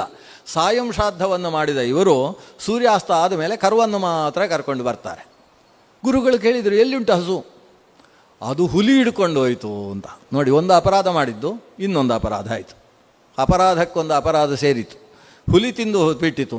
ಪಾಪ ಆ ಗುರುಗಳಂತೂ ಬಹಳ ಶಾಂತ ಸ್ವಭಾವದವರು, ತುಂಬ ಅವರು ಮುಗ್ಧತೆ, ಆ ಮುಗ್ಧತೆಯಿಂದ ಶಿಷ್ಯರು ಹೇಳಿದ್ದು ಸರಿ ಅಂತೇಳಿ ಒಪ್ಪಿಕೊಂಡ್ರಂತೆ. ಆದರೆ ಈ ಶಿಷ್ಯರು ಮಾಡಿದ ಗೋಹತ್ಯೆಯಂತಹ ಮಹಾಪರಾಧದ ಕಾರಣದಿಂದ ಆಯುಷ್ಯ ಸಂಪೂರ್ಣ ಕ್ಷೀಣವಾಗಿ ಮದುವೆಯಾಗುವುದಕ್ಕಿಂತ ಮುಂಚೆಯೇ ಮೈಯಲ್ಲಿ ಹುಳ ಬಿದ್ದು ಸತ್ತು ಹೋದರು 7 ಜನ. ಆದರೆ ವಿಶೇಷ ಏನು ಅಂದರೆ 7 ಜನ ಸತ್ತವರು ವ್ಯಾಧರಾಗಿ ಹುಟ್ಟಿದರು. ದಶಾರ್ಣ ದೇಶ ಇವತ್ತಿನ ಪಂಜಾಬಿನ ಮೇಲೆ ಇರುವಂಥದ್ದು. ಪಂಜಾಬು ಮತ್ತು ಹಿಮಾಚಲ ಪ್ರದೇಶ ಸೇರಿಸಿದರೆ ಅಲ್ಲಿ ಪಂಜಾಬ್ ಅಂದರೆ 5 ನದಿಗಳು, ಶತಲಜ ಮೊದಲಾದ 5 ನದಿಗಳು ಹರಿಯುವ ಪ್ರದೇಶ. ಅದರ ಮೇಲಿನ ಪಂಜಾಬನ್ನು ಸೇರಿಸಿದರೆ 10 ನದಿಗಳು ಹರಿಯುತ್ತೆ. ಅದಕ್ಕೆ ದಶಾರ್ಣ ದೇಶ ಅಂತ ಹೆಸರು. ಆ ದೇಶದಲ್ಲಿ ಒಂದು ದೊಡ್ಡ ಕಾಡು. ಆ ಕಾಡಿನಲ್ಲಿ 7 ವ್ಯಾಧರಾಗಿ ಹುಟ್ಟಿದ್ರು ಇವರು. ವಿಶೇಷ ಏನು? ಇಲ್ಲಿ ಹಸುವನ್ನು ಕೊಂದ ಕಾರಣದಿಂದ ಬೇಡರಾಗಿ ಹುಟ್ಟಿದವರಿಗೆ ಹಿಂದಿನ ಜನ್ಮದಲ್ಲಿ ನಾವು ಹೀಗಿದ್ವಿ ಅನ್ನುವ ಜಾತಿ ಸ್ಮರಣೆ ಬಂತಂತೆ. ಅದಕ್ಕೆ ಕಾರಣ ಅವರು ಮಾಡಿದ ಪಿತೃಕರ್ಮ. ಪಿತೃಗಳನ್ನು ಉದ್ದೇಶಿಸಿ ಮಾಡಿದಂತಹ ಕರ್ಮದ ಬಲದಿಂದ ಅವರಿಗೆ ಜನ್ಮಾಂತರದಲ್ಲಿ ಪೂರ್ವಜನ್ಮದ ತಮ್ಮ ಘೋರಾಪರಾಧದ ಸ್ಮರಣೆ ಇತ್ತು. ಇಷ್ಟಿದ್ರೆ ಸಾಕು, ಮನುಷ್ಯನಿಗೆ ಉದ್ಧಾರ ಆಗ್ತಾನೆ. ಈಗ ರಾಯಚೂರಿನಲ್ಲಿ ಹಂದಿಯಾಗಿ ಹುಟ್ಟಿದವನಿಗೆ ನಾನು ಹಿಂದಿನ ಜನ್ಮದಲ್ಲಿ ಏನು ಅಪರಾಧ ಮಾಡಿದ್ದಕ್ಕೆ ಇಲ್ಲಿ ಹಂದಿಯಾಗಿ ಹುಟ್ಟಿದ್ದೇನೆ ಅಂತ ಎಚ್ಚರ ಇದ್ದರೆ ಮುಂದಿನ ಜನ್ಮದಲ್ಲಿ ಆದರೂ ಉದ್ಧಾರ ಆಗ್ತಾನೆ. ಆದರೆ ಜನ್ಮಾಂತರದ ಸ್ಮರಣೆ ಇಲ್ಲದೆ ಇರುವುದರಿಂದ ಮತ್ತೆ ಮತ್ತೆ ಪ್ರಾಣಿ ಜನ್ಮ ಬರುವುದಲ್ವೇ? ಈಗ ಇವರು ವ್ಯಾಧರಾಗಿ ಹುಟ್ಟಿದ್ದಾರೆ. ಸಪ್ತವ್ಯಾಧಾಹ ದಶಾರ್ಣೇಶು. ಅವರಿಗೆ ಜಾತಿ ಸ್ಮರಣೆ ಇದೆ. ಜಾತಿ ಸ್ಮರಣೆಯಿಂದ ಕಾರಣದಿಂದ ತಮ್ಮ ವೃದ್ಧ ತಂದೆ ತಾಯಿಯರನ್ನು ಪೋಷಣೆ ಮಾಡಿದರು. ಅವರ ಹೊಟ್ಟೆಗೆ ಎಷ್ಟು ಬೇಕೋ ಅಷ್ಟೇ ಪ್ರಾಣಿವಧೆಯನ್ನು ಮಾಡಿದರು. ಯಾವ ಪ್ರಾಣಿಗಳಿಗೂ ಹಿಂಸೆ ಮಾಡಲಿಲ್ಲ. ವೃದ್ಧರಾದ ತಂದೆ ತಾಯಿಯರು ಮೃತರಾದ ಮೇಲೆ ತಾವು ಕೂಡ ಸುಮ್ಮನೆ ಚಕ್ಕಳ ಮಕ್ಕಳ ಹಾಕಿಕೊಂಡು ಯಥಾಶಕ್ತಿ ಧ್ಯಾನ ಮಾಡ್ತಾ ಮರದಿಂದ ಬಿದ್ದ ಹುಲ್ಲನ್ನು ತೊಗಟೆಗಳನ್ನು ತಿಂದುಕೊಂಡು ಜೀವನವನ್ನು ಸವೆಸಿ ಬೇಗ ಶರೀರ ತ್ಯಾಗ ಮಾಡಿದರು. ಇದರ ಕಾರಣದಿಂದ ಮುಂದಕ್ಕೆ ವ್ಯಾಧ ಜನ್ಮವನ್ನು ಕಳೆದುಕೊಂಡು ಜಿಂಕೆಗಳಾಗಿ ಹುಟ್ಟಿದ್ರಂತೆ. ಅದು ಎಲ್ಲಿ? ಕಾಲಂಜರ ಅಂತ ಹೇಳುವ ಹಿಮಾಲಯದ ಆ ಕಡೆಯ ಭಾಗದಲ್ಲಿರ್ತಕ್ಕಂತಹ ಪರ್ವತದ ಪ್ರಸ್ಥಭೂಮಿಯಲ್ಲಿ ಇವರು ಜಿಂಕೆಗಳಾಗಿ ಹುಟ್ಟಿದರು. ಮೃಗಾಹ ಕಾಲಂಜರೇ ಗಿರವು. ಮೃಗಗಳಾಗಿ ಹುಟ್ಟಿದವುಗಳು ಜಾತಿ ಸ್ಮರಣೆ ಉಂಟು. ಒಂದು ಶ್ರಾದ್ದದ ಬಲ. ಹಿಂದೆ ಹೀಗಾಗಿದ್ವಿ, ಇವತ್ತು ಜಿಂಕೆಯಾಗಿ ಹುಟ್ಟಿದ್ದೇವೆ. ವೇದಗಳು ಅರ್ಥ ಆಗುವುದಿಲ್ಲ, ಶಾಸ್ತ್ರಜ್ಞಾನ ಬರುವಂತಹ ಜನ್ಮ ಅಲ್ಲ ಇದು. ಆದ್ದರಿಂದ ಈ ಶರೀರವನ್ನು ಬೇಗ ಕಳ್ಕೊಳ್ಬೇಕು ಅಂತ ಯೋಚಿಸಿ ಆರಂಭದಲ್ಲಿ ತೃಣಭಕ್ಷಣ ಮಾಡ್ತಾ ಇದ್ದಂತಹ ಜಿಂಕೆಗಳು ಋಷಿಮುನಿಗಳ ಆಶ್ರಮದ ಮುಂದೆ ಋಷಿಗಳು ಹೇಳ್ತಕ್ಕಂಥ ವೇದಘೋಷಗಳ ಶ್ರವಣ ಮಾಡ್ತಾ ಕಾಲಕ್ರಮೇಣ ಆಹಾರವನ್ನು ಬಿಟ್ಟು ಆ ಕಾಲಂಜರ ಗಿರಿಯಲ್ಲಿ ತಮ್ಮ ಶರೀರವನ್ನು ಸಲ್ಲೇಖನ ವ್ರತದ ಮೂಲಕ ಅಂದರೆ ಉಪೋಷಣೆ ಮಾಡಿ ತಾವು ಕಳೆದುಕೊಂಡವು. ಹರಿವಂಶ ಹೇಳ್ತದೆ, ಯಾವ ಜಾಗದಲ್ಲಿ ಆ ಜಿಂಕೆಗಳು ಓಡಾಡಿದ್ದಾವೋ ಅವುಗಳ ಹೆಜ್ಜೆ ಇವತ್ತು ಅಲ್ಲಿ ಕಾಣಿಸುತ್ತೆ, ಇವತ್ತು ಅವುಗಳಿಗೆ ಪೂಜೆ ನಡೆಯುತ್ತೆ ಅಂತ ಹರಿವಂಶ ಹೇಳ್ತದೆ. ಕಾಲಂಜರಗಿರದಲ್ಲಿ ಜಿಂಕೆಯಾಗಿದ್ದವುಗಳು ಶರೀರ ತ್ಯಾಗ ಮಾಡಿದ್ವಾ? ಆಮೇಲೆ ಜಾತಿ ಸ್ಮರಣೆ ಉಳ್ಳಂತಹ ಅವುಗಳು ಮತ್ತೊಮ್ಮೆ ಚಕ್ರವಾಕ ಹಕ್ಕಿಗಳಾಗಿ ಹುಟ್ಟಿದುವಂತೆ. ಎಲ್ಲಿ? ಶರದ್ವೀಪ ಅಂತ ಹೇಳುವ ಒಂದು ಸಮುದ್ರದ ಮಧ್ಯದಲ್ಲಿರತಕ್ಕಂಥ ಜಾಗದಲ್ಲಿ. ಚಕ್ರವಾಕಾಹ ಶರದ್ವೀಪಿ. ಚಕ್ರವಾಕ ಅಂತೇಳಿದರೆ ಅದು ನೀರಲ್ಲಿ ಸುತ್ತ ಚಕ್ರದ ಹಾಗೆ ಸುತ್ತಾ ಇರ್ತವೆ. ಸೂರ್ಯಾಸ್ತ ಆದ ಕೂಡಲೇ ಅದಕ್ಕೆ ಕಣ್ಣೇ ಕಾಣಿಸುವುದಿಲ್ಲ. ಗಂಡು ಹೆಣ್ಣು ಯಾವತ್ತೂ ಒಟ್ಟಿಗೆ ಇರುವುದು ಅದರ ಸಂಪ್ರದಾಯ. ಕಣ್ಣು ಕಾಣಿಸದೇ ಇದ್ದರಿಂದ ಹೆಣ್ಣು ಅಲ್ಲಿ ಹೋಗುತ್ತೆ, ಗಂಡು ಇಲ್ಲಿ ಹೋಗುತ್ತೆ. ಇದು ಹೀಗೆ ಸುತ್ತುತ್ತೆ, ಅದು ಹಾಗೆ ಸುತ್ತುತ್ತೆ, ಒಂದಕ್ಕೊಂದು ಸ್ಪರ್ಶ ಆಗುವುದಿಲ್ಲ. ಶಬ್ದ ಎಲ್ಲಿ ಬಂತು ಅಂತ ಕೇಳಿ ತಿಳಿಯುವ ಜ್ಞಾನ ಅದಕ್ಕಿಲ್ಲ. ರಾತ್ರಿ ಇಡೀ ಅರಚುತ್ತಾ ಇರ್ತವೆ. ಅವುಗಳಿಗೆ ಚಕ್ರವಾಕ ಹಕ್ಕಿಗಳು, ಚಕ್ರಾಂಗ ಪಕ್ಷಿಗಳು ಅಂತ ಅವುಗಳನ್ನು ಕರೀತಾರೆ. ಆದರೆ ಇವುಗಳಿಗೆ ಜಾತಿ ಸ್ಮರಣೆ ಉಂಟು. ಇಂಥ ಅಪರಾಧದಿಂದ ಮತ್ತೆ ನೀರಿನಲ್ಲಿ ಹುಟ್ಟಿದ್ದೇವೆ, ಹಿಂದೆ ನೆಲದಲ್ಲಿ ಹುಟ್ಟಿದ್ದೇವೆ, ಅದಕ್ಕಿಂತ ಮುಂಚೆ ಅದೇ ಜಿಂಕೆಗಳನ್ನು ಕೊಲ್ಲುವವರಾಗಿ ಹುಟ್ಟಿದ್ದೇವೆ. ಇನ್ನೂ ಜಾಸ್ತಿ ಆಗಬೇಕು ಅಂತ ಹೇಳಿ ಈ ಚಕ್ರವಾಕ ಅನ್ನುವ ಪಕ್ಷಿಯ ಸ್ವರೂಪವನ್ನು ತ್ಯಜಿಸಿ ಮುಂದಿನ ಜನ್ಮದಲ್ಲಿ ಮಾನಸ ಸರೋವರದಲ್ಲಿ ಹಂಸಗಳಾಗಿ ಹುಟ್ಟಿದ್ವು. ಹಂಸ ಅಂದರೆ ಸಾಮಾನ್ಯ ಅಲ್ಲ, ಎತ್ತರದ ಪಕ್ಷಿ. ಹಂಸಾಹ ಸರಸಿ ಮಾನಸೇ, ಮಾನಸ ಸರೋವರದಲ್ಲಿ ಹಂಸಗಳಾಗಿ ಹುಟ್ಟಿದವು. ಇಲ್ಲೊಂದು ಘಟನೆ ನಡೆಯಿತು. ಒಂದೇ ಸರೋವರದಲ್ಲಿ ಬೆಳ್ಳಗಿನ ಬೆಳ್ಳಕ್ಕಿಗಳು 7 ಹಂಸಗಳು ಭಗವದ್ಧ್ಯಾನ ಪರವಾಗಿದ್ದಾವೆ. ಅಲ್ಲಿಗೊಬ್ಬ ರಾಜ ಬರ್ತಾನೆ, ಅಣುಹ ವೈರಾಜ ಅಂತ ಮತ್ತೆ ಕರೀತಾರೆ ಅವನನ್ನು. ಆ ರಾಜ ಬರ್ತಾನೆ. ಆ ರಾಜ ತನ್ನ ಪತ್ನಿಯರ ಜೊತೆಗೆ ಬಂದಿರ್ತಾನೆ. ನೋಡ್ತಾನೆ ಹಂಸಗಳು ಧ್ಯಾನ ಮಾಡ್ತಾ ಇದ್ದಾವೆ, ಇವನು ಜಲಕೇಲಿ ಆಡ್ತಾ ಇದ್ದಾನೆ. ನಾನು ಕೂಡ ಈ ಹಂಸಗಳ ಹಾಗೆ ದೇವರ ಧ್ಯಾನ ಮಾಡಬೇಕಲ್ವ, ನನಗೆ ಅಂಥ ಬುದ್ಧಿ ಇಲ್ಲ ಅಲ್ವಾ ಅಂತ ಅವನಿಗೆ ಅನಿಸುತ್ತೆ. ಆದರೆ ಅಷ್ಟರಲ್ಲಿ ಏನಾಯಿತು ಅಂದರೆ, ಈ ಹಂಸಗಳಲ್ಲಿ 3 ಹಂಸಗಳಿಗೆ ಎಚ್ಚರ ಆಯಿತು. ಅವುಗಳು ನೋಡ್ತಾವೆ ರಾಜನನ್ನು.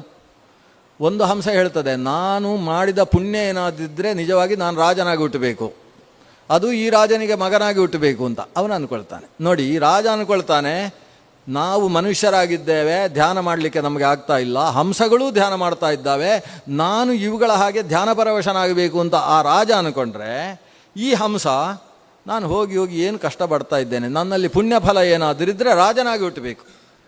ಇವನು ಹೀಗೆ ಹೇಳಿದ್ದೇ ತಡ, ಪಕ್ಕದಲ್ಲಿದ್ದ 2 ಹಂಸಗಳು, ನೀನು ರಾಜ ಆದರೆ ನಾವು ಮಂತ್ರಿ ಆಗ್ತೇವೆ ಆಯಿತಾ ಅಂತ ಹೇಳಿದ್ವು ಅವುಗಳೆರಡು. ಪಕ್ಕದಲ್ಲಿ 4 ಹಂಸಗಳಿದ್ದಾವೆ, ಅವುಗಳಿಗೆ ಸಿಟ್ಟು ಬಂತು. ಏನು ಯೋಗ ಭ್ರಷ್ಟರಾಗಿ ಹೋದ್ರಿ, ಈ 7ನೇ ಜನ್ಮ, 6 ಜನ್ಮಗಳಲ್ಲಿ ಮಾಡಿದ ಸಾಧನೆಯನ್ನು ಸುಮ್ಮನೆ ನೀರಿನಲ್ಲಿಟ್ಟ ಹೋಮದ ಹಾಗೆ ಮಾಡ್ತಾ ಇದ್ದೀರಲ್ಲ. ನಾವು ಹುಟ್ಟುವುದಾದರೆ ಶ್ರೇಷ್ಠ ಬ್ರಾಹ್ಮಣರಾಗಿ ವೇದಾಭ್ಯಾಸ ನಿರತರಾಗಿ ಅದೇ ಚರಮ ಶರೀರ ಅಂತ ಮಾಡಿಕೊಂಡು ಮೋಕ್ಷಕ್ಕೆ ಹೋಗಬೇಕು. ಅದು ಬಿಟ್ಟು ಮತ್ತೆ ಕೆಳಗಿಳಿದು ಹೋದ್ರಲ್ಲ. ನೀವು ರಾಜರಾಗಿ ಹುಟ್ಟಿ ಹೋಗಿ, ಮಂತ್ರಿಗಳಾಗಿ ಹುಟ್ಟಿ ಅಂತ ಶಾಪ ಕೊಟ್ರಂತೆ. ಇವರಿಗೆ ಬರೋದು ರೋಗಿ ಬಯಸಿದ್ದು ಹಾಲು, ವೈದ್ಯ ಕೊಟ್ಟದ್ದು ಹಾಲು. ಇವರು ಶಾಪ ಕೊಟ್ಟುವಂತೆ 4 ಹಂಸಗಳು. ಇದರ ಪರಿಣಾಮವಾಗಿ ಈ ಒಂದು ಹಂಸ ರಾಜನಾಗಬೇಕು ಅಂತ ಅಂದುಕೊಂಡಿದ್ದಂಥ ಹಂಸ ಅದೇ ರಾಜನ ಮೊಮ್ಮಗನಾಗಿ ಬ್ರಹ್ಮದತ್ತ ಅನ್ನುವ ಹೆಸರಿನಲ್ಲಿ ಹುಟ್ಟುತ್ತದೆ. ಬ್ರಹ್ಮದತ್ತ ರಾಜ ಇತಿಹಾಸದಲ್ಲಿ ಬಹಳ ಪ್ರಸಿದ್ಧ. ಪಶು ಪಕ್ಷಿಗಳ ಧ್ವನಿಯನ್ನು ಅರ್ಥ ಮಾಡಿಕೊಳ್ಳುವ ಸಾಮರ್ಥ್ಯ ಇದ್ದಂತಹ ಒಬ್ಬ ರಾಜ ಬ್ರಹ್ಮದತ್ತ. ಇನ್ನಿಬ್ಬರು 2 ಹಂಸಗಳು, 2 ಮಂತ್ರಿಗಳು, ಒಬ್ಬ ಗಾಲವ ಮತ್ತೊಬ್ಬ ಕಂಡರೀಕ ಅಂತ. ಇಬ್ಬರು ಕೂಡ ಇತಿಹಾಸದಲ್ಲಿ ಬಹಳ ಪ್ರಸಿದ್ಧರು. ಗಾಲವ ಒಬ್ಬ ಶಿಕ್ಷಾಶಾಸ್ತ್ರದಲ್ಲಿ, ಮತ್ತೊಬ್ಬ ಸಾಂಖ್ಯಶಾಸ್ತ್ರದಲ್ಲಿ ಬಹಳಷ್ಟು ಕೆಲಸವನ್ನು ಮಾಡಿರ್ತಕ್ಕಂಥ 2 ಋಷಿಗಳು. ಗಾಲವ ಕಂಡರೀಕ ಅನ್ನುವ ಹೆಸರಿನಲ್ಲಿ ಅವರು ಮಂತ್ರಿಗಳಾಗಿ ಹುಟ್ಟುತ್ತಾರೆ. ಈ 3 ಇನ್ನೂ 4 ಹಂಸಗಳು ಅವರು ಕುರುಕ್ಷೇತ್ರದಲ್ಲಿ ಒಬ್ಬ ಬ್ರಾಹ್ಮಣನ ಮನೆಯಲ್ಲಿ, ಆ ಬ್ರಾಹ್ಮಣನಿಗೆ ಷಷ್ಠಿ ಪೂರ್ತಿ ಆದಮೇಲೆ ಹುಟ್ಟಿದವರಂತೆ. ಅವರು 4 ಜನ. ತೇಭಿಜಾತಾ ಕುರುಕ್ಷೇತ್ರೇ ಬ್ರಾಹ್ಮಣಾ ವೇದಪಾರಗಾ ಅಂತ. ವೇದಪಾರಗರಾದ ಬ್ರಾಹ್ಮಣರಾಗಿ ಕುರುಕ್ಷೇತ್ರದಲ್ಲಿ ಹುಟ್ಟಿದ್ದಾರೆ. ಇವರು ರಾಜ ಮಂತ್ರಿ ಒಂದೇ ಕಾಲದಲ್ಲಿ ಅವರಲ್ಲಿ ಬ್ರಾಹ್ಮಣರಾಗಿ ಸಾಧನೆ ಮಾಡ್ತಾ ಇದ್ದಾರೆ. ಇವರು ರಾಜ ಮಂತ್ರಿಗಳಾಗಿ ಸುಖಭೋಗ ಸುಪ್ಪತ್ತಿಗೆಯಲ್ಲಿ ತಮ್ಮ ಕಾಲವನ್ನು ಕಳೀತಾ ಇದ್ದಾರೆ ಅನ್ನೋದು ಒಂದು ಪಿತೃಕರ್ಮಕ್ಕೆ ಸಂಬಂಧಪಟ್ಟಂತಹ ಕಥೆ. ಈಗ ಆಗಿ ಹೋದಂತಹ ಘಟನೆಯ ಪರಿಣಾಮ, ಪಿತೃಕಾರ್ಯವನ್ನು ಮಾಡಿದರೂ ಹೌದು, ಆದರೆ ಗೋಹತ್ಯೆಯನ್ನು ಮಾಡಿದರೂ ಹೌದು. ಕೊನೆಗೆ ಏನಾಯಿತು ಪರಿಣಾಮ ಅಂದರೆ, ಈ ಬ್ರಹ್ಮದತ್ತ, ಕಂಡರೀಕ ಮತ್ತು ಗಾಲವ ಅಂತಕ್ಕಂತಹ ಅದೇ ಮಕ್ಕಳಲ್ವಾ ಹಿಂದೆ ದೋಷ ಮಾಡಿದ್ದು, ಅವರಿಗೆ ಮತ್ತೆ ಭ್ರಷ್ಟರಾದಂತಹ ಯೋಗ ಸ್ಥಿತಿಯಿಂದ ಮತ್ತೆ ಮೋಕ್ಷವನ್ನು ಪಡೆಯುವುದಕ್ಕೆ ಬೇಕಾದ ಸಾಧನೆಯನ್ನು ಅವತ್ತು ಇವರ ಕೈಯಲ್ಲಿ ಸತ್ತು ಹೋಗಿದ್ದಂಥ ಹಸುವೇ ಬಂದು ಮಾಡಿತು ಅನ್ನೋದು ಮುಂದಿನ ಕಥೆ. ಅವರಿಗೆ ಬ್ರಹ್ಮದತ್ತನಿಗೆ ಹೆಂಡತಿಯಾಗಿ ಬಂತಂತೆ, ಸನ್ನತಿ ಅನ್ನುವ ಹೆಸರಿನಲ್ಲಿ ಬಂದು ಅವನಿಗೆ ಮತ್ತೆ ದೇವರ ಅಪರೋಕ್ಷ ಆಗುವ ಹಾಗೆ ವ್ಯವಸ್ಥೆಯನ್ನು ಮಾಡಿ, ತಮ್ಮ ಜಾತಿ ಸ್ಮರಣೆ ಮತ್ತೆ ಮರುಕಳಿಸುವ ಹಾಗೆ ಮಾಡಿ, ತಾವು ಮತ್ತೆ ಸಾಧನೆ ಮಾಡಿ ಭಗವಂತನ ದರ್ಶನ ಮಾಡಿ ಮೋಕ್ಷಕ್ಕೆ ಹೋಗುವ ಹಾಗೆ ವ್ಯವಸ್ಥೆಯನ್ನು ಮಾಡಿಕೊಟ್ಟಂತಹ ಕಥೆ. ಈ ಕಥೆ ಏನು ಹೇಳ್ತದೆ? ಎಂಥ ಅಪರಾಧವನ್ನೂ ಪರಿಹಾರ ಮಾಡತಕ್ಕಂತಹ ಶಕ್ತಿ ಪಿತೃಕರ್ಮದಲ್ಲಿದೆ. ಆತನನ್ನು ಕೊನೆಗೂ ಮೋಕ್ಷಕ್ಕೆ ತಲುಪಿಸದೇ ಪಿತೃಕರ್ಮ ನಿಲ್ಲಿಸುವುದಿಲ್ಲ. ಆದ್ದರಿಂದ ಮೋಕ್ಷ ಸುಖಾನಿಚ ಅಂತ ಏನು ಶ್ರಾದ್ದದಲ್ಲಿ ನಾವು ಹೇಳ್ತೇವೆ, ಪಿತೃಕರ್ಮದ ಪರಿಣಾಮ ಮೋಕ್ಷವನ್ನು ಕೊಡುವಂಥದ್ದು ಅಂತ, ಅಂತಹ ಫಲವನ್ನು ಕೊಡುವ ಶಕ್ತಿಯೂ ಕೂಡ ಪಿತೃಕರ್ಮಕ್ಕಿದೆ. ಆದರೆ ಪಿತೃಕರ್ಮ ಮಾಡತಕ್ಕಂಥ ವ್ಯಕ್ತಿಗೆ ಇದು ಕೇವಲ ನಮ್ಮ ಅಪ್ಪನನ್ನು ಉದ್ದೇಶಿಸಿ ಮಾಡುವ ಕರ್ಮ ಅಲ್ಲ ಅನ್ನುವ ಎಚ್ಚರ ಬೇಕಾಗ್ತದೆ. ಭಗವಂತನ ಪ್ರಜ್ಞೆಯ ಜೊತೆಗೆ ವಸು, ರುದ್ರ, ಆದಿತ್ಯ ಅನ್ನುವ ದ್ವಾರ ಅಂತ ಹೇಳಿದರೆ ಭಗವಂತನನ್ನು ಪೂಜಿಸುವುದಕ್ಕೊಂದು ಪ್ರತಿಮಾ ಸ್ಥಾನದಲ್ಲಿ ವಸು ರೂಪಂ ಅಂತೇವೆ. ವಸು ರೂಪಂ ಅಂದರೆ ಅರ್ಥ ಏನು? ವಸು ಎಂಬ ಪ್ರತೀಕ ಅಂತ ಅರ್ಥ. ಪಿತೃವಿಗೆ ಪ್ರತೀಕವಾದದ್ದು ವಸು ಅನ್ನುವ ಅರ್ಥದಲ್ಲಿ. ಪ್ರತಿಮಾರೂಪನಾದ ದೇವ ಅಂದರೆ ಏನು? ಪ್ರತಿಮಾ ಅನ್ನೋದು ಭಗವಂತನಿಗೆ ಪ್ರತೀಕ ಅಂತ ಅರ್ಥ. ಹಾಗೆ ವಸು, ರುದ್ರ, ಆದಿತ್ಯ ಎಂಬ ಪ್ರತೀಕದಲ್ಲಿರುವ ಪ್ರದ್ಯುಮ್ನ, ಅನಿರುದ್ಧ, ನಾರಾಯಣ ಅಂತಕ್ಕಂತಹ ಭಗವಂತನ ಪ್ರದ್ಯುಮ್ನ ಯಾವುದು ವಾಸುದೇವ, ಸಂಕರ್ಷಣ, ಪ್ರದ್ಯುಮ್ನ ಅಂತಕ್ಕಂತಹ ಭಗವಂತನ 3 ರೂಪಗಳ ಆರಾಧನೆಯ ಮೂಲಕ ನಾವು ಪಿತೃಕರ್ಮದಿಂದ ಶ್ರೇಯಸ್ಸನ್ನು ಪಡಿಬೇಕು ಅನ್ನುವ ಚಿಂತನೆಯ ಜೊತೆಗೆ ಇವತ್ತಿನ ಈ ಪಿತೃಕರ್ಮ ವಿಭಾಗದ ಅನುಸಂಧಾನವನ್ನು ಪೂಜ್ಯ ಗುರುಗಳ ಮೂಲಕ ಭಗವಂತನಲ್ಲಿ ಶ್ರೀರಾಮಚಂದ್ರ ದೇವರಲ್ಲಿ ಸಮರ್ಪಿಸುವಂತೆ ಕೇಳಿಕೊಳ್ತೇನೆ. ಈ ಮಾತಿಗೆ ಅವಕಾಶವನ್ನು ಕೊಟ್ಟ ವ್ಯವಸ್ಥಾಪಕರಿಗೂ ಧನ್ಯವಾದವನ್ನು ಹೇಳ್ತಾ 4 ಮಾತುಗಳನ್ನು ಮತ್ತೆ ನಾವೆಲ್ಲ ಸೇರಿ ಭಗವಂತನಲ್ಲಿ ಸಮರ್ಪಿಸೋಣ. ಶ್ರೀಕೃಷ್ಣಾರ್ಪಣಮಸ್ತು. ಇಲ್ಲೊಂದಿಷ್ಟು ಪ್ರಶ್ನೆಗಳುಂಟು, ಇದನ್ನೇ ಉತ್ತರಿಸಬೇಕಾ? ನಿಮ್ಮದೇನಾದರೂ ಪ್ರಶ್ನೆ ಉಂಟಾ? ಹಾಂ, ಸರಿ. ಈಗ ಪ್ರಶ್ನೋತ್ತರದ ವೇಳೆ. ಪ್ರಶ್ನೆ ಕೇಳಿದವರು ನನ್ನ ಮುಂದೆಯೇ ಕೂತಿದ್ದಾರೆ, ನುಂಗು ಹಾಗೆ, ಎಲ್ಲಿ ಮುಗಿಸಿಬಿಡ್ತೇನೆ ಅಂತ ಹೇಳುವ ಹಾಗೆ ಕೂತಿದ್ದಾರೆ.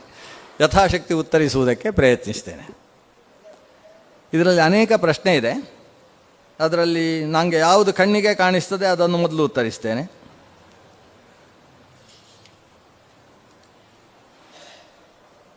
ಮದುವೆ ಸಂಸ್ಕಾರದ ನಂತರ ಗೋಪಿಚಂದನ, ಊರ್ಧ್ವಪುಂಡ್ರ, ಕುಂಕುಮಧಾರಣೆ ಈಗ ಮಠಗಳಲ್ಲಿ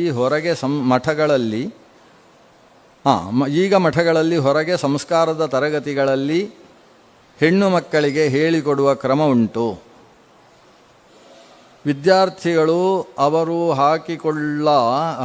ಹಾಕಿಕೊಳ್ಳಬಹುದೇ ಅಥವಾ ಕಲಿತುಕೊಂಡು ವಿವಾಹದ ನಂತರ ಧಾರಣೆ ಮಾಡಬೇಕೇ ಅಂತ ಒಂದು ಸುಂದರವಾದ ಪ್ರಶ್ನೆ. ಹಾಂ ಹಾಂ ಹೌದು. ಹಾಂ,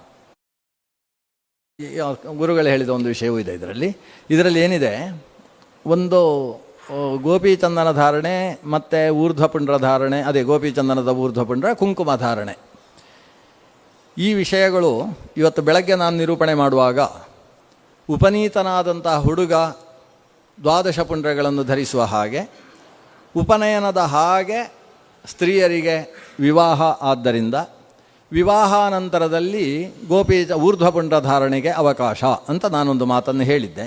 ಅದರ ಮೇಲೆ ಇಲ್ಲಿ ಬಂದಂತಹ ಪ್ರಶ್ನೆ ಇದು. ಇವತ್ತು ಅನೇಕ ಶಿಬಿರಗಳು ನಡೀತವೆ ಮಕ್ಕಳಿಗೆ, ಹೆಣ್ಣು ಮಕ್ಕಳಿಗೆ.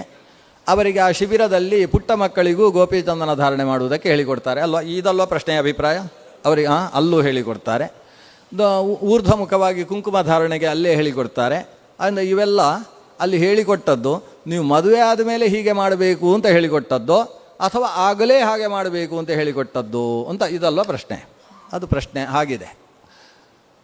ಉತ್ತರ ಏನು ಅಂತೇಳಿದರೆ, ಈ ಗೋಪಿಚಂದನ ಧಾರಣೆ ಅನ್ನೋದು ಪೂಜ್ಯ ಗುರುಗಳು ಹೇಳಿದ ವಿಷಯ ನಮ್ಮ ವಾತಾವರಣದಲ್ಲಿ ಬಿಟ್ಟು ಹೋದಂತಹ ಪ್ರಕ್ರಿಯೆ ಅಂತ. ನಿಜವಾಗಿ ಗೋಪಿಚಂದನ ಅಂದರೆ ಏನು? ಭಗವಂತನ ಪಾದ ಸೋಂಕಿದ ಮಣ್ಣು. ಗೋಪಿಚಂದನ ಪಾಪಘ್ನ ವಿಷ್ಣುದೇಹ ಸಮುದ್ಭವ ಚಕ್ರಾಂಕಿತ ನಮಸ್ತೇಸ್ತು ಧಾರಣಾನ್ ಮುಕ್ತಿದೋಭವ. ಅದು ಚಕ್ರಾಂಕಿತ ಅಂದ್ರೇನು? ಭಗವಂತನ ಪಾದದಲ್ಲಿ ಕೆಲವು ಚಿಹ್ನೆಗಳಿದ್ದಾವೆ. ವಜ್ರಾಂಕುಶ ಧ್ವಜ ಸರೋರುಹ ಲಾಂಛನಾಢ್ಯಂ. ಅದರ ಜೊತೆಗೆ ಶಂಖ, ಚಕ್ರ, ಪದ್ಮ ಅಂತಕ್ಕಂತಹ ಚಿಹ್ನೆಯು ಕೂಡ ಭಗವಂತನ ಪಾದದಲ್ಲಿದೆ. ಆ ಪಾದ ಯಾವ ಜಾಗಕ್ಕೆ, ದ್ವಾರಕೆಯ ಮಣ್ಣಿನಲ್ಲಿ ಭಗವಂತನ ಪಾದ ಸೋಂಕಿತೋ ಆ ದ್ವಾರಕಾ ಮೃತ್ತಿ ಏನಿದೆ ಅದನ್ನು ನಾವಿವತ್ತು ಗೋಪಿ ಅಂತ ಕರೆಯೋದು. ಭಗವಂತನ ಪಾದ ಸೋಂಕಿದಂತಹ ಮಣ್ಣು ಅಂತ. ಆ ಗೋಪಿಯನ್ನು ನಾವು ಶರೀರದಲ್ಲಿ ಧರಿಸುವಂಥದ್ದು. ಇದು ವೈಷ್ಣವ ಸಂಪ್ರದಾಯ. ವೈಷ್ಣವರಿಗೆ ಇದನ್ನು ಧರಿಸುವಂಥದ್ದು ಒಂದು ವಿಧಾನ ಇದೆ. ಧರ್ಮಶಾಸ್ತ್ರದ ಪ್ರಕಾರ ಅದರಲ್ಲಿ ಪುರುಷ ಸ್ತ್ರೀ ಅಂತಕ್ಕಂತಹ ಭೇದ ಇಲ್ಲ. ಎಲ್ಲರಿಗೂ ಸಮಾನವಾಗಿ ವಿಧಾನ ಇದೆ, ವ್ಯತ್ಯಾಸ ಇಲ್ಲ. ನಮ್ಮಲ್ಲಿ ಏನಾಗಿದೆ ಅಂತೇಳಿದರೆ, ಪುರುಷರಿಗೆ ಉಪನಯನ ಆದ ಕೂಡಲೇ ಸಂಧ್ಯಾವಂದನೆ ಹೇಳಿಕೊಡುವಂಥ ವಿಧಾನ ಇದೆ. ಸ್ತ್ರೀಯರಿಗೆ ಮದುವೆ ಆದಮೇಲೆ ಯಾರು ಹೇಳಿಕೊಡಬೇಕು? ಗಂಡ ಹೇಳಿಕೊಡಬೇಕು. ಗಂಡನಿಗೆ ಪುರುಸೊತ್ತೇ ಇರುವುದಿಲ್ಲ, ಮದುವೆ ಆದಮೇಲೆ ಅಂತೂ ಪುರುಸೊತ್ತೇ ಇರುವುದಿಲ್ಲ. ಹಾಗಾಗಿ ಅವ ಹೇಳಿಕೊಡುವುದಿಲ್ಲ. ಹೀಗಾಗಿ ಸ್ತ್ರೀಯರಿಗೆ ಬಿಟ್ಟು ಹೋಯಿತು. ಇದು ಈಗ ಸ್ಥಿತಿ ಬಂದದ್ದು. ಇದನ್ನು ಮನಗಂಡಂತಹ ಪೀಠಾಧಿಪತಿಗಳು ಸ್ತ್ರೀಯರಿಗೂ ಕೂಡ ಶಿಬಿರದ ಮೂಲಕವಾಗಿ ಈ ನಮ್ಮ ಸತ್ಸಂಪ್ರದಾಯದ ಪ್ರಜ್ಞೆಯನ್ನು ಮೂಡಿಸುವಂತಹ ಒಂದು ವ್ಯವಸ್ಥೆ ಮಾಡಿದ್ದಾರೆ. ಅದರಲ್ಲಿ ಗೋಪಿಚಂದನ ಧಾರಣೆಯ ವಿಧಾನ ಹೇಗೆ, ಮುದ್ರಾಧಾರಣೆಯ ವಿಧಾನ ಹೇಗೆ, ಕುಂಕುಮ ಧಾರಣೆಯನ್ನು ಹೇಗೆ ಮಾಡಬೇಕು, ಇವುಗಳ ವಿಧಾನವನ್ನು ಹೇಳಿಕೊಡ್ತಾರೆ. ಯಾಕಂದರೆ ಅದು ಹೇಳಿಕೊಡಬೇಕಾದ ವಿಷಯ. ಯಾಕಂದರೆ ಕೆಲವರು ಕುಂಕುಮವನ್ನು ಯಾವುದೋ ಅಂಗಡಿಯಲ್ಲಿ ಸಿಗತಕ್ಕಂಥದ್ದನ್ನು ಇಲ್ಲಿ ಅಂಟಿಸಿಕೊಳ್ಳುವುದು, ಅದು ಬಿದ್ದು ಹೋಗುವುದು, ಇಲ್ಲಿ ಎಲ್ಲ ಕುಂಕುಮ ಸಿಕ್ಕಾಕೊಳ್ಳುವುದು, ಎಡವಟ್ಟು ಕುಂಕುಮಗಳಾಗಿ ಹೋಗ್ತವೆ. ಇನ್ನು ಕೆಲವರ ಕುಂಕುಮ ಅದು ವೃತ್ತಾಕಾರವೋ ಅಥವಾ ಚಂದ್ರಾಕಾರವೋ, ಅದು ಕೂಡ ಚಂದ್ರ ಏನು ಹೇಗೇಗೋ ಕುಂಕುಮಗಳ ಧಾರಣೆ ಇರ್ತದೆ. ಕುಂಕುಮವನ್ನು ಧರಿಸುವವರು ಕೂಡ ವಿಪ್ರರು ಅಂತಾದರೆ ಊರ್ಧ್ವವಾಗಿ ಧರಿಸಬೇಕು. ಧರ್ಮಶಾಸ್ತ್ರದಲ್ಲಿರುವಂಥದ್ದು ವಿಪ್ರಕನ್ನಿಕೆಯರು ಊರ್ಧ್ವಮುಖವಾಗಿ ಕುಂಕುಮಗಳನ್ನು ಧರಿಸಬೇಕು. ಕ್ಷತ್ರಿಯ ಕನ್ನಿಕೆಯರು ವೃತ್ತಾಕಾರವಾಗಿ ಧರಿಸಬೇಕು. ವೃತ್ತಾಕಾರ ಅನ್ನೋದು ಎಲ್ರಿಗೂ ಆಗ್ತದೆ ಅಂತ ಒಂದು ವಿಷಯವೂ ಇದೆ. ವೃತ್ತಾಕಾರ ಅನ್ನೋದು ಎಲ್ರಿಗೂ ಸಂಬಂಧಪಟ್ಟದ್ದು ಅನ್ನುವ ವಿಷಯವೂ ಇದೆ. ಎಲ್ಲರೂ ಅಂದರೆ ಬ್ರಾಹ್ಮಣ, ಕ್ಷತ್ರಿಯ, ವೈಶ್ಯ, ಶೂದ್ರ ಇಷ್ಟು ಜನರಿಗೂ ವೃತ್ತಾಕಾರವಾದ ಕುಂಕುಮ ಧಾರಣೆ ಯೋಗ್ಯವೇ. ಆದರೆ ವಿಶೇಷ ವಿಧಾನ ಏನಿದೆ? ವಿಪ್ರರಿಗೆ ಊರ್ಧ್ವಮುಖವಾದಂತಹ ಕುಂಕುಮ ಧಾರಣೆ. ಕ್ಷತ್ರಿಯರಿಗೆ ವೃತ್ತ ಅಲ್ಲ, ಕ್ಷತ್ರಿಯರಿಗೆ ಅರ್ಧಚಂದ್ರಾಕಾರವಾದಂತಹ ಕುಂಕುಮ ಧಾರಣೆ. ವೈಶ್ಯ ಮತ್ತು ಶೂದ್ರರಿಗೆ ವೃತ್ತಾಕಾರವಾದ ಕುಂಕುಮ ಧಾರಣೆ ಅಂತ ಹೀಗೊಂದು ವಿಧಾನ ಧರ್ಮಶಾಸ್ತ್ರದಲ್ಲಿ ಕಾಣಿಸುತ್ತೆ.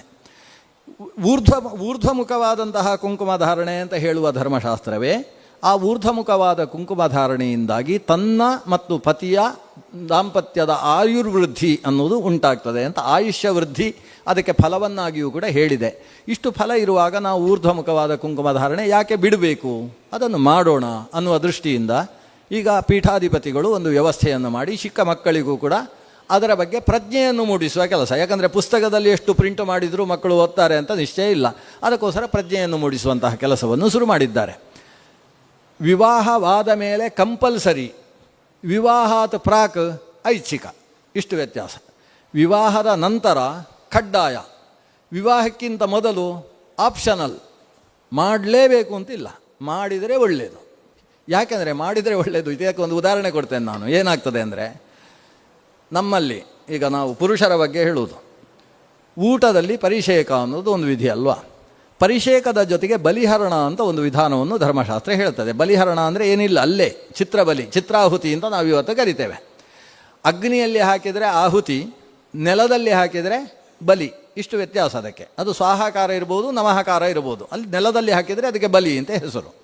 ಅಲ್ಲಿ ಚಿತ್ರಾಯ ಸ್ವಾಹ ಅಥವಾ ಚಿತ್ರಾಯ ನಮಃ, ಚಿತ್ರಗುಪ್ತಾಯ ಸ್ವಾಹ, ಯಮಾಯ ಸ್ವಾಹ, ಯಮಧರ್ಮಾಯ ಸ್ವಾಹ, ಸರ್ವೇಭ್ಯೋ ಭೂತೇಭ್ಯ ಸ್ವಾಹ ಅಂತ ಒಟ್ಟು 5 ಅಥವಾ 3 ಇದನ್ನು ಧರ್ಮಶಾಸ್ತ್ರ ವಿಕಲ್ಪವಾಗಿ ಹೇಳಿದೆ. ವಿಕಲ್ಪ ಎಲ್ಲಿರುವುದು? 3 ಇಡ್ಬೋದು, 5 ಇಡ್ಬೋದು, 4 ಇಡ್ಬೋದು. ಒಟ್ಟು ಇಡಬಹುದು, ಇಡದೇ ಇರಬಹುದು, ಹಾಗೆ ವಿಕಲ್ಪ ಇಲ್ಲ. ಇಡಬೇಕು ಅಷ್ಟೇ, ನಿಧಾನ ಇದೆ. ಆದರೆ ಶ್ರೀಮನ್ ಮಧ್ವಾಚಾರ್ಯರು ತಮ್ಮ ಸದಾಚಾರ ಸ್ಮೃತಿಯಲ್ಲಿ ಬ್ರಹ್ಮಚಾರಿಗಳಿಗೆ ಬಲಿಹರಣವನ್ನು ನಿಷೇಧ ಮಾಡಿದ್ದಾರೆ. ಬಲಿಂಚೈವ ಋತೇ ವಟೋಹೋ ವೈಶ್ವದೇವಂ ಬಲಿಂಚೈವ ಋತೇ ವಟೋಹೋ ಅಂತ ಆಚಾರ್ಯರು ಸ್ಪಷ್ಟವಾಗಿ ಹೇಳ್ತಾರೆ. ಅಂದರೆ ವಟುವನ್ನು ಹೊರತುಪಡಿಸಿ ಉಳಿದವರಿಗೆ ಬಲಿದಾನ. ಅಂದರೆ ಈ ಚಿತ್ರಾಹುತಿ ಅನ್ನೋದು ಬಲಿ ಅಲ್ವಾ, ಅದು ಕೂಡ ವಟುಗಳಿಗೆ ಇಲ್ಲ. ವಟುಗಳಿಗಿಲ್ಲ ಅಂದ್ರೇನು? ಮದುವೆ ಆದಮೇಲೆ ಉಂಟು ಅಂತ ಅರ್ಥ.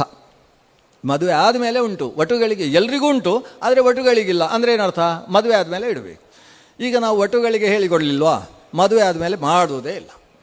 ಇದು ಭಾಳ ಕಡೆಯಲ್ಲಿ ನೋಡ್ತಾ ಇದ್ದೇವೆ ನಾವು. ನಮಗೆ ಯಾರು ಹೇಳಿಕೊಡಲಿಲ್ಲ ಅದನ್ನು ಅಂತ. ನಿಜವಾಗಿ ಮದುವೆ ದಿವಸ ಪುರೋಹಿತರು ಹೇಳಿಕೊಡಬೇಕು, ಇವತ್ತಿಂದ ನೀನು ಬಲಿಯನ್ನು ಇಡಬೇಕು ಅಂತ ಪುರೋಹಿತರು ಹೇಳಬೇಕು. ಆದರೆ ಪುರೋಹಿತರು ಮದುವೆ ಮಂಟಪದಲ್ಲಿ ಊಟ ಮಾಡುವ ಹಾಗೆ ಇರುವುದಿಲ್ಲ. ಪಾಪ ಅವರು ಮಠಕ್ಕೆ ಹೋಗಿ ಊಟ ಮಾಡ್ತಾ ಇರ್ತಾರೆ. ಇವರಿಗೆ ಹೇಳಿಕೊಡೋದು ಯಾರು ಹೇಳಿ? ಹಾಗಾಗಿ ಏನಾಗಿದೆ ನಮ್ಮಲ್ಲಿ ಪರಿಸ್ಥಿತಿ ಅಂದರೆ, ಮದುವೆ ಆದ ಮೇಲೆಯೂ ಕೂಡ ಚಿತ್ರಾಹುತಿ ಇಡುವುದು ಬಿಟ್ಟು ಹೋಗಿದೆ. ಈ ಪ್ರಸಂಗ ಹೆಣ್ಣು ಮಕ್ಕಳಲ್ಲಿ ಬರುವುದು ಬೇಡ ಅನ್ನುವ ಕಾರಣದಿಂದ ಬಾಲ್ಯದ ಕುವರಿಯರಿಗೆ ಊರ್ಧ್ವಮುಖವಾಗಿ ಕುಂಕುಮ ಹಾಕುವ ಬಗೆ ಹೇಗೆ, ಗೋಪೀಚಂದನ ಹಾಕುವ ವಿಧಾನ ಹೇಗೆ, ಇದನ್ನು ಶಿಬಿರಗಳಲ್ಲಿ ಹೇಳಿಕೊಡ್ತಕ್ಕಂತಹ ಪ್ರಕ್ರಿಯೆ ಇದೆ. ಅದು ಧರ್ಮಶಾಸ್ತ್ರದಲ್ಲಿ ಇರುವಂತಹ ವಿಷಯ. ಆದರೆ ಒಂದು ವಿಷಯ ಗಮನಿಸಿ, ನಮಗೆ ಈಗ ನಾವು ಒಂದು ಊರ್ಧ್ವ ಪುಂಡ್ರವನ್ನು ಹಾಕಿದರೆ ಆ ಪುಂಡ್ರ ಕಾಣಿಸಬೇಕು, ನಿಜವಾಗಿ ಕಾಣಿಸ್ಬೇಕು. ಕೆಲವರು ಏನು ಮಾಡ್ತಾರೆ ಅಂದರೆ, ನಾಮ ಎಲ್ಲ ಹಾಕ್ಕೊಳ್ತಾರೆ, ಆಮೇಲೆ ಮೆಲ್ಲ ಒದ್ದೆ ಬೈರಾಸಲ್ಲಿ ಅದನ್ನು ಉಜ್ಜಿಕೊಂಡು ಆಮೇಲೆ ಆಫೀಸಿಗೆ ಹೋಗ್ತಾರೆ. ಇದು ಸರಿಯಾದ ವಿಧಾನ ಅಲ್ಲ. ಊರ್ಧ್ವಪುಂಡ್ರ ಲಸದೂರ್ಧ್ವಪುಂಡ್ರಾಹ ಏವಾ ಲಲಾಟ ಫಲಕೆ ಲಸದೂರ್ಧ್ವಪುಂಡ್ರಾಹ. ಲಲಾಟ ಫಲಕದಲ್ಲಿ ಯಾರಿಗೆ ಊರ್ಧ್ವಪುಂಡ್ರ ಕಾಣಿಸ್ತಾ ಇರ್ತದೋ, ಏ ಚೈವ ಬಾಹು ಪರಿಚಿನ್ನಿತ ಶಂಖ ಚಕ್ರಾಹ. ಬಾಹುಮೂಲದಲ್ಲಿ ಪರಿಚಿನ್ನಿತವಾದ ಶಂಖಚಕ್ರ ಯಾರಿಗಿದೆಯೋ, ಕಂಠದಲ್ಲಿ ಶೋಭಿಸತಕ್ಕಂತಹ ಕಮಲಾಕ್ಷ ಮಾಲೆ, ತುಳಸಿ ಮಣಿಮಾಲೆ ಅನ್ನೋದು ಯಾರಿಗಿದೆಯೋ, ತೇ ವೈಷ್ಣವಾಹ ಭುವನಮಾಶು ಪವಿತ್ರಯಂತಿ. ಅಂಥವರನ್ನು ಕಂಡಂತಹ ವ್ಯಕ್ತಿಗೂ ಕೂಡ ಸ್ನಾನ ಮಾಡಿದಷ್ಟು ತಂಪಾಗ್ತದೆ, ಅವರಿಗೆ ಶ್ರೇಯಸ್ಸುಂಟು ಅಂತ ಹೇಳ್ತಕ್ಕಂತಹ ಮಾತುಗಳೆಲ್ಲ ಉಂಟು. ಆದ್ದರಿಂದ ಪುಂಡ್ರಧಾರಣೆ ಅನ್ನೋದು ಕಾಣಿಸುವ ಹಾಗೆ ಇರಬೇಕು. ವೈಷ್ಣವತ್ವ ದ್ಯೋತಕವಾದದ್ದು. ಸ್ತ್ರೀಯರಲ್ಲಿ ಕುಂಕುಮ ಹೇಗೆ ಕಾಣಿಸಬೇಕೋ ಹಾಗೆ ನಾಮ ಕಾಣಿಸಬೇಕು ಅಂತ ವಿಧಾನ ಇಲ್ಲ. ನಾಮ ಹಾಕಬೇಕು. ಅದಕ್ಕೋಸ್ಕರವೇ ಹೇಳಿದ್ದು, ಗೋಪಿಚಂದ್ರವನ್ನು ತುಂಬ ನೀಲ ಪೇಲವವನ್ನಾಗಿ ಮಾಡಿ ನಾಮ ಹಾಕಿಕೊಳ್ತಕ್ಕಂಥ ವಿಧಾನ ಇದೆ. ಸಾಕಲ್ವ ಇಷ್ಟು? ಆದ್ದರಿಂದ ಮದುವೆಗಿಂತ ಮುಂಚೆಯೋ ಅಂತೇಳಿದರೆ, ಮುಂಚೆ ಮಾಡಿದರೆ ತಪ್ಪಲ್ಲ, ಮದುವೆ ಆದ ಮೇಲೆ ಮಾಡದೆ ಹೋದರೆ ತಪ್ಪು. ಇಷ್ಟು ಆ ವಿಧಾನದಿಂದ ಬಾಲ್ಯದಲ್ಲಿ ಹೇಳಿಕೊಡ್ತಾ ಇದ್ದಾರೆ ಅನ್ನೋದು ವಿಷಯ. ಎರಡನೇ ಪ್ರಶ್ನೆಗೆ ಹೋಗುವುದಾದರೆ, ಪೂಜೆ ಮುಗಿದ ನಂತರ ಯಜಮಾನರ ಕೊರಳಿಗೆ ಹೂವಿನ ಹಾರ ಹಾಕುತ್ತಾರೆ. ಬಹುಶಃ ದೇವಸ್ಥಾನದಲ್ಲಿ ಅಲ್ವಾ, ದೇವಸ್ಥಾನದಲ್ಲಿ ಪೂಜೆ ಆದಮೇಲೆ ಒಂದು ಹಾರ ಹಾಕ್ತಾರೆ. ಅಥವಾ ಸ್ವಾಮಿಗಳ ಹತ್ರ ಮಂತ್ರಾಕ್ಷತೆಗಳು ಇವರೊಂದು ಮಾಲೆ ಹಾಕಿದರೆ ಅವರು ಏನಿಟ್ಟುಕೊಂಡು ಮಾಡುವುದು, ಅದನ್ನು ಯಜಮಾನರಿಗೆ ಹಾಕ್ತಾರೆ. ಆ ಹೂವಿನ ಹಾರದ ಹೂ ಹೆಂಡತಿ ಮಾತ್ರ ಮುಡಿಯುವುದೇ? ಇಂಥದ್ದೆಲ್ಲ ಪ್ರಶ್ನೆ ನೋಡಿ, ಅದನ್ನೇ ಗುರುಗಳು ಬೆಳಗ್ಗೆ ಹೇಳಿದ್ದು. ಅಂತೂ ಹೆಂಗಸರು ಇಂಥ ಪ್ರಶ್ನೆ ಎಲ್ಲ ಕೇಳಿದ್ರಲ್ವ, ಕೋಟೇಶ್ವರ ಗಟ್ಟಿಯಾಗಿದೆ ಅಂತ ಅರ್ಥ. ಆ ಹೂವಿನ ಹಾರದ ಹೂ ಹೆಂಡತಿ ಮಾತ್ರ ಮುಡಿಯುವುದೇ ಅಥವಾ ಪ್ರಸಾದ ಎಂದು ಹಂಚಿ ಮುಡಿದುಕೊಳ್ಳುವುದೇ? ಒಂದೊಮ್ಮೆ ಹಂಚುವುದಾದರೆ ಹಿರಿಯರಿಗೆ ಕೊಡಬಹುದೇ ಅಥವಾ ನಮಗಿಂತ ಕಿರಿಯರಿಗೆ ಮಾತ್ರ ಕೊಡಬೇಕೇ ಅಂತ ಪ್ರಶ್ನೆ. ಇದರಲ್ಲಿ ಬಹಳ ಸರಿಯಾದ ಪ್ರಶ್ನೆ ಅಲ್ವಾ? ಬಹುಶಃ ಎಲ್ರಿಗೂ ಈ ಪ್ರಶ್ನೆ ಬರ್ತದೆ. ಯಾಕಂದರೆ ದೇವರ ಮೇಲಿದ್ದ ಪುಷ್ಪ ಅಥವಾ ಸ್ವಾಮಿಗಳ ಕೊರಳಿಗೆ ಹಾಕಿದ ಪುಷ್ಪ, ಅದನ್ನು ಇವರಿಗೆ ಹಾಕಿದ್ದಾರೆ. ಅಂದರೆ ಏನರ್ಥ? ದೇವರ ಪ್ರಸಾದ ಅಂತ ಅರ್ಥ. ಪ್ರಸಾದ ಅಂತಾದ ಮೇಲೆ ಏಕಸ್ವಾದು ನ ಭುಂಜೀತ ಅಂತ ಇತ್ಯಾದಿ ವಿಧಾನಗಳುಂಟು. ದೇವರ ಪ್ರಸಾದವನ್ನು ಒಬ್ಬನೇ ತಿನ್ನಬಾರ್ದು, ಹಂಚಬೇಕು. ದೇವರ ಪ್ರಸಾದ ಅಂತ ಕೊಟ್ಟ ಮಾಲೆಯನ್ನೋ ಪುಷ್ಪವನ್ನೋ ಎಲ್ರಿಗೂ ಹಂಚಿ ತಾನೂ ಮುಡಿದುಕೊಳ್ಬೇಕು, ಇದು ವಿಧಿ. ದೇವರ ಪ್ರಸಾದ ಇವರಿಗೆ ಹಾಕಿದ್ದು, ಆದ್ದರಿಂದ ಎಲ್ರಿಗೂ ಹಂಚಿ ಸ್ವೀಕಾರ ಮಾಡಬೇಕಲ್ವಾ? ಆದರೆ ಅದರಲ್ಲಿ ಒಂದು ಸಮಸ್ಯೆ ಇದೆ. ಹಾಕಿದ್ದು ನನ್ನ ಗಂಡನಿಗೆ, ಅವರಿಗೆ ಹಾಕಿದ್ದನ್ನು ಅವರ ಅಪ್ಪನಿಗೆ ಕೊಡಲಿಕ್ಕಾಗ್ತದಾ, ಅವರ ಅಮ್ಮನಿಗೆ ಕೊಡಲಿಕ್ಕಾಗ್ತದಾ? ಅವರು ಹಾಕ್ಕೊಂಡ ಮೇಲೆ ಅವರಿಗಿಂತ ಅದು ಕನಿಷ್ಠ ಆಯ್ತಲ್ವಾ? ಅದರಿಂದ ಅವರಿಗೆ ಹಾಕುವುದು ಹೇಗೆ? ಈ ಸಮಸ್ಯೆ, ಆ ಸಮಸ್ಯೆ ಈ ಪ್ರಶ್ನೆಯಲ್ಲಿ ಸ್ಪಷ್ಟವಾಗಿ ಗೋಚರವಾಗ್ತಾ ಇದೆ. ಇದಕ್ಕೆ ನಾವು ಧರ್ಮಶಾಸ್ತ್ರದಲ್ಲಿ ಉತ್ತರ ಇಲ್ಲ.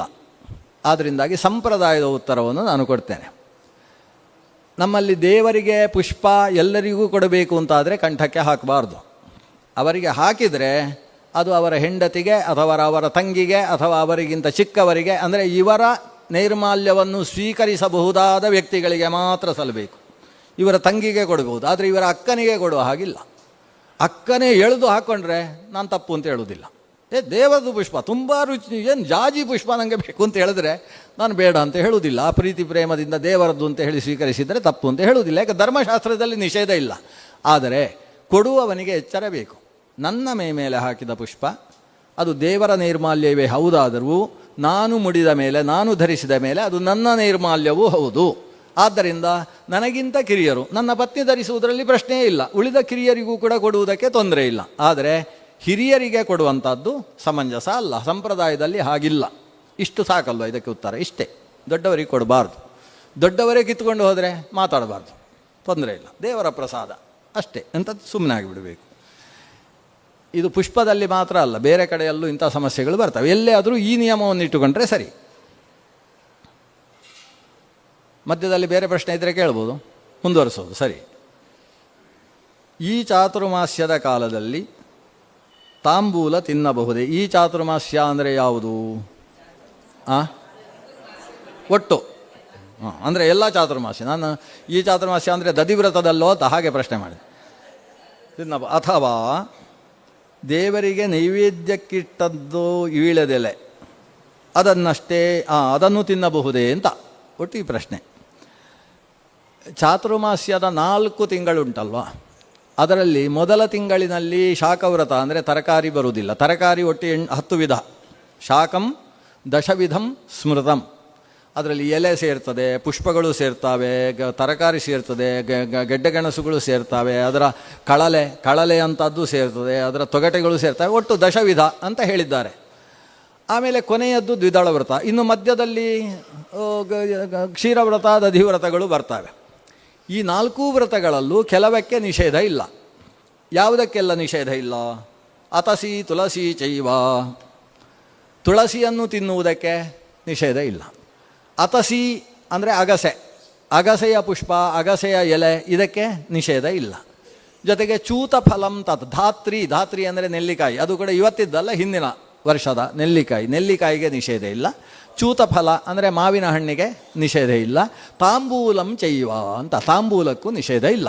ಆದ್ದರಿಂದ 4 ತಿಂಗಳಿನಲ್ಲೂ ಕೂಡ ತಾಂಬೂಲ ಬರ್ತದೆ.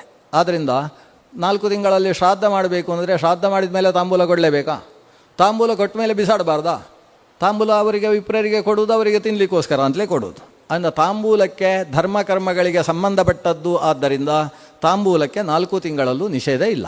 ದೇವರಿಗೆ ನೈವೇದ್ಯಕ್ಕಿಡುವುದಕ್ಕೆ ನಿಷೇಧ ಇಲ್ಲ ಅಂತ ಆದ ಮೇಲೆ ತಿನ್ನುವುದಕ್ಕೆ ನಿಷೇಧ ಇಲ್ಲ. ದೇವರ ಪ್ರಸಾದ, ಅದನ್ನು ಸ್ವೀಕರಿಸಬೇಕು. ತಾಂಬೂಲದ ನಿಷೇಧದ ವಿಷಯ ಬರುವುದೆಲ್ಲಿ? ವ್ರತ. ಯಾವ ವ್ರತ? ಶ್ರಾದ್ದಾದಿ ಕರ್ಮಗಳಿಗೆ ಸಂಬಂಧಪಟ್ಟಂತಹ ವ್ರತ.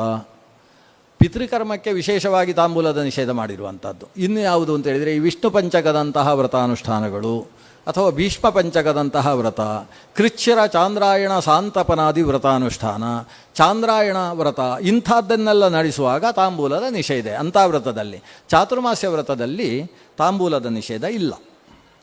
ತಾಂಬೂಲದ ಬಗ್ಗೆ ಭಾರಿ ಭಾರಿ ಉಂಟು. ತಾಂಬೂಲ ಮಂಜರಿ ಅಂತ ಒಂದು ಗ್ರಂಥ ಉಂಟು. 362 ಶ್ಲೋಕ ಇದೆ ತಾಂಬೂಲ ಮಂಜರಿ ಗ್ರಂಥದಲ್ಲಿ. ಅದರಲ್ಲಿ ತಾಂಬೂಲದ ಉತ್ಪತ್ತಿಯಿಂದ ಪ್ರಾರಂಭಿಸಿ ತಾಂಬೂಲಕ್ಕೆ ಬಳಸಬೇಕಾದ 21 ದ್ರವ್ಯಗಳನ್ನು ಹೇಳ್ತಾರೆ. ಆ 21 ದ್ರವ್ಯದಲ್ಲಿ ಕೆಲವು ವ್ರತದಲ್ಲಿ ಬರುವುದಿಲ್ಲ. ಆವಾಗ ಆ ವ್ರತಕ್ಕೆ ಅದನ್ನು ಬಿಡಬೇಕಷ್ಟೇ. ಅದರಲ್ಲಿ ಲವಂಗವನ್ನು ಹೇಳಿದ್ದಾರೆ, ಏಲಕ್ಕಿಯನ್ನು ಹೇಳಿದ್ದಾರೆ. ಏಲಕ್ಕಿ ಲವಂಗ ಅನ್ನೋದು ಶಾಖವ್ರತಕ್ಕೆ ಬರುವುದಿಲ್ಲ ಅಲ್ವಾ? ಆ ಕಾಲದಲ್ಲಿ ತಾಂಬೂಲದಲ್ಲಿ ಅದನ್ನು ಸೇರಿಸಬಾರ್ದು ಅಷ್ಟೇ.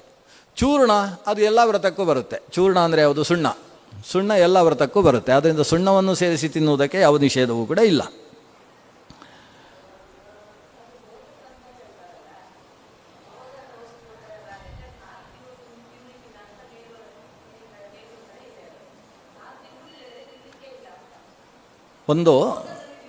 ಹೀಗೊಂದು ಅದಂದರೆ ನಾನು ಹೇಳಿದ್ದು ಧರ್ಮಶಾಸ್ತ್ರವನ್ನು ಅನುಸರಿಸಿ. ಚಾತುರ್ಮಾಸ್ಯ ವ್ರತಕ್ಕೆ ಸಂಬಂಧಪಟ್ಟ ಹಾಗೆ ಕೃಷ್ಣಾಚಾರ್ಯ ಸ್ಮೃತಿ ಮುಕ್ತಾವಳಿ ಅಂತ ಒಂದು ಗ್ರಂಥ ಇದೆ. ನಾವು ಹೆಚ್ಚು ಅನುಷ್ಠಾನ ಮಾಡ್ತಕ್ಕಂಥದ್ದು ಆ ಗ್ರಂಥದಲ್ಲಿ. ಅಲ್ಲಿ ಚಾತುರ್ಮಾಸ್ಯದ ಬಗ್ಗೆ ಅತ್ಯಂತ ವಿಸ್ತಾರವಾಗಿ ಹೇಳಿರುವಂಥ ಗ್ರಂಥ ಕೃಷ್ಣಾಚಾರ್ಯ ಸ್ಮೃತಿ ಮುಕ್ತಾವಳಿ. ಆ ಕೃಷ್ಣಾಚಾರ್ಯ ಸ್ಮೃತಿ ಮುಕ್ತಾವಳಿಯಲ್ಲಿ 4 ವ್ರತಕ್ಕೆ ಪ್ರತ್ಯೇಕವನ್ನು ಹೇಳಿ ಕೊನೆಗೆ 4 ವ್ರತಗಳಿಗೆ ಸಂಬಂಧಪಟ್ಟ ಸಾಮಾನ್ಯ ವ್ರತವನ್ನು ಹೇಳ್ತಾರೆ. ಆ ಸಾಮಾನ್ಯ ವ್ರತದಲ್ಲಿ ಒಂದು ವಿಷಯಗಳೆಲ್ಲ ಇದೆ. ಏನಿದೆ ಅಂದರೆ, ಈ ಚಾತುರ್ಮಾಸ್ಯ ಕಾಲದಲ್ಲಿ ಅಲವಣ ವ್ರತವನ್ನು ಮಾಡ್ಬೋದು. 1 ತಿಂಗಳು ನಾನು ಉಪ್ಪು ತಿನ್ನುವುದಿಲ್ಲ, ಅಲವಣ ವ್ರತ. ಅಲವಣ ವ್ರತ ಅಂದರೆ ಲವಣ ತ್ಯಾಗ ಮಾಡಿ ಒಂದು ವ್ರತ. ಹಾಗೆ ನಿಷ್ತಾಂಬೂಲ ವ್ರತ ಮಾಡ್ಬೋದು. ಅಂದರೆ 1 ತಿಂಗಳು ನಾನು ತಾಂಬೂಲ ತಿನ್ನುವುದಿಲ್ಲ, ಹೀಗೊಂದು ವ್ರತವನ್ನು ಮಾಡ್ಬೋದು. ಅಥವಾ ಧಾರಣಪಾರಣ ವ್ರತ ಮಾಡ್ಬೋದು. 1 ದಿವಸ ಊಟ, 1 ದಿವಸ ಉಪವಾಸ, 1 ದಿವಸ ಊಟ, 1 ದಿವಸ ಉಪವಾಸ, ಈ ರೀತಿ ಧಾರಣಪಾರಣ ವ್ರತವನ್ನು ಮಾಡ್ಬೋದು. ಹೀಗೆ ಒಂದು 12 ವ್ರತಗಳನ್ನು ಹೇಳಿದ್ದಾರೆ. ಚಾತುರ್ಮಾಸ್ಯ ಕಾಲದಲ್ಲಿ ಮಾಡಬಹುದಾದ ವ್ರತಗಳು ಅಂತ ಹೇಳಿದ್ದಾರೆ. ಅದರಲ್ಲಿ ತಾಂಬೂಲ ವರ್ಜನ ವ್ರತ ಹೇಳಿದ್ದಾರೆ. ಅಂದರೆ ಅರ್ಥ ಏನು? ಆ ವ್ರತವನ್ನು ಬಿಡುವವ, ಅಂದರೆ ಹೇಗೆ ಧಾರಣಪಾರಣ ವ್ರತವನ್ನು ಬಿಡುವವ ಹೇಗೆ ಪ್ರತಿ ದಿವಸ ಊಟ ಮಾಡ್ಬೋದು ಏಕಾದಶಿ ಬಿಟ್ಟು, ಹಾಗೆ ತಾಂಬೂಲ ವರ್ಜನ ವ್ರತವನ್ನು ಮಾಡದೇ ಇರತಕ್ಕಂಥವ ತಾಂಬೂಲವನ್ನು ಸ್ವೀಕರಿಸ್ಬೋದು ಅಂತ ಅರ್ಥ. ಗೃಹಸ್ಥನಿಗೆ ತಾಂಬೂಲ ಸ್ವೀಕಾರ ಅನ್ನುವುದು ಒಂದು ಭೋಗ. ಅನಿಷಿದ್ಧ ಸುಖತ್ಯಾಗಿ ಪಶುರೇವ ನ ಸಂಶಯ ಅಂತ ಒಂದು ಮಾತಿದೆ. ಯಾವ ಭೋಗವನ್ನು ನಿಷೇಧ ಮಾಡಿಲ್ವೋ ಅಂಥ ಭೋಗವನ್ನು ಸ್ವೀಕರಿಸದೇ ಹೋದರೆ ಅವನು ಯಾಕೆ ಪಶುವಿನ ಹಾಗೆ ಯಾಕೆ ಬಿಡಬೇಕಪ್ಪ ಅಂತ. ಈಗ ಊಟವೂ ಕೂಡ ಒಂದು ಭೋಗ. ಬೆಳಗ್ಗಿನ ಊಟ, ಸಾಯಂಕಾಲದ ಊಟ 2. ಅದನ್ನು ಮನು ಏನು ಹೇಳ್ತಾನೆ ಅಂತೇಳಿದರೆ, ಸಾಯಂ ಪ್ರಾತರ್ ದ್ವಿಜಾತೀನಾಂ ಭೋಜನಂ ಶ್ರುತಿಚೋದಿತಂ. ಅಂತರ ಈ 2 ಊಟಗಳು, ಒಂದು ಬೆಳಗ್ಗಿನ ಊಟ, ಒಂದು ರಾತ್ರಿಯ ಊಟ ಅಂತ 2 ಊಟ, ಅದು ಶ್ರುತಿಚೋದಿತವಾದ ಊಟ, ಅವಶ್ಯ ಮಾಡಬೇಕಾದ ಊಟ. ಅಂತರ ನೈವ ಭುಂಜೀತ, ಮಧ್ಯದಲ್ಲಿ ಏನು ಕುಡಿಯೋದು ತಿನ್ನುವುದು ಮಾಡಬೇಡ. ಈ ರೀತಿ ನೀನು ಇದ್ದಿಂತಾದರೆ ಸ ನಿತ್ಯೋಪವಾಸಿ ಇತಿ ಶ್ರುತಃ, ಅವನು ನಿತ್ಯೋಪವಾಸದ ಫಲವನ್ನು ಪಡಿತಾನೆ ಅಂತ ಇಷ್ಟು ಫಲವನ್ನು ಹೇಳಿದ್ದಾರೆ. ಅಂದರೆ 2 ಊಟವನ್ನು ನಿಷೇಧ ಮಾಡಲಿಲ್ಲ. ನಿಷೇಧ ಮಾಡದೇ ಹೋದರೂ ಕೂಡ ಪಿತೃತರ್ಪಣಾದಿಗಳನ್ನು ನಡೆಸುವಂತಹ ಕಾಲದಲ್ಲಿ 1 ಊಟ. 1 ಊಟ ಅಂದರೆ ಅರ್ಥ ಏನು? ಹಗಲು ಬೆಳಗ್ಗೆ ಒಂದು ರಾತ್ರಿ ಒಂದು ಸಿಕ್ಕಾಬಟ್ಟೆ ಫಲಾರ ಮಾಡುವುದು ಅಂತ ಅರ್ಥ ಅಲ್ಲ. ಊಟ 1, ಆಮೇಲೆ ಫಲ ಮಾತ್ರ ಸ್ವೀಕರಿಸ್ಬೋದು. ಹಾಲು ಹಣ್ಣು ಸ್ವೀಕರಿಸಿ ಮಾಡತಕ್ಕಂತಹ ಏಕಭುಕ್ತಿ ಅನ್ನುವ ವಿಧಾನವನ್ನು ಕೂಡ ಹೇಳಿದ್ದಾರೆ. ಆದರೆ ತಾಂಬೂಲ ಗ್ರಹಣ ಅನ್ನುವುದು ಗೃಹಸ್ಥನಿಗೆ ಸಂಬಂಧಪಟ್ಟಂತಹ ವಿಹಿತ ಭೋಗ. ಹೇಗೆ ಗೃಹಸ್ಥನ ಬ್ರಹ್ಮಚರ್ಯ ಅಂದ್ರೇನು? ಸ್ವಪತ್ನಿ ನಿಷ್ಠೆ ಅನ್ನೋದು. ಎಲ್ಲಿ ತಾಂಬೂಲ ನಿಷೇಧ ಇದೆಯೋ ಅಲ್ಲಿ ಆತನಿಗೆ ಬ್ರಹ್ಮಚರ್ಯ ವಿಧಾನವೂ ಇದೆ. ಹೇಗೆ ಚಾತುರ್ಮಾಸ್ಯದಲ್ಲಿ ಬ್ರಹ್ಮಚರ್ಯದ ವಿಧಾನ ಇಲ್ಲವೋ ಹಾಗೆಯೇ ತಾಂಬೂಲ ನಿಷೇಧದ ವಿಧಾನವೂ ಕೂಡ ಇಲ್ಲ. ಇಷ್ಟು ಸ್ಫುಟವಾದದ್ದು. ಅದಕ್ಕೆ ಕೆಲವರು ಏನಂದರೆ ಅದನ್ನು ತಾಂಬೂಲ ವರ್ಜನ ವ್ರತ ಮಾಡಲಿ ಇವರು ಅಂತ ಉಪನ್ಯಾಸದಲ್ಲಿ ಹೇಳಿರ್ತಾರೆ. ನೀವೊಂದು ತಾಂಬೂಲ ವರ್ಜನ ವ್ರತ ಮಾಡಿದರೆ ಪುಣ್ಯ ವಿಶೇಷ ಸಿಗ್ತದೆ, ಒಂದು ಭೋಗ ಬಿಡಲಿ, ಹಾಗೆ ಬ್ರಹ್ಮಚರ್ಯವನ್ನು ನಡೆಸಿದರೆ ಪುಣ್ಯ ವಿಶೇಷ ಪ್ರಾಪ್ತಿಯಾಗ್ತದೆ, ಬಿಡಿ ಅಂತ ಹಾಗೆ ಹೇಳಿರ್ಬೋದೇ ಹೊರತು ಧರ್ಮಶಾಸ್ತ್ರದ ಪ್ರಕಾರ ನಿಷೇಧ ಅದಕ್ಕಿಲ್ಲ ಅನ್ನೋದು ಒಂದು ಸ್ಫುಟವಾದ ವಿಷಯ. ಆರಾಧನೆ ಪಂಕ್ತಿ ಊಟದ ಎಲೆ ಎತ್ತುವಾಗ ದಕ್ಷಿಣದಿಂದ ಉತ್ತರಕ್ಕೆ ಪಂಕ್ತಿ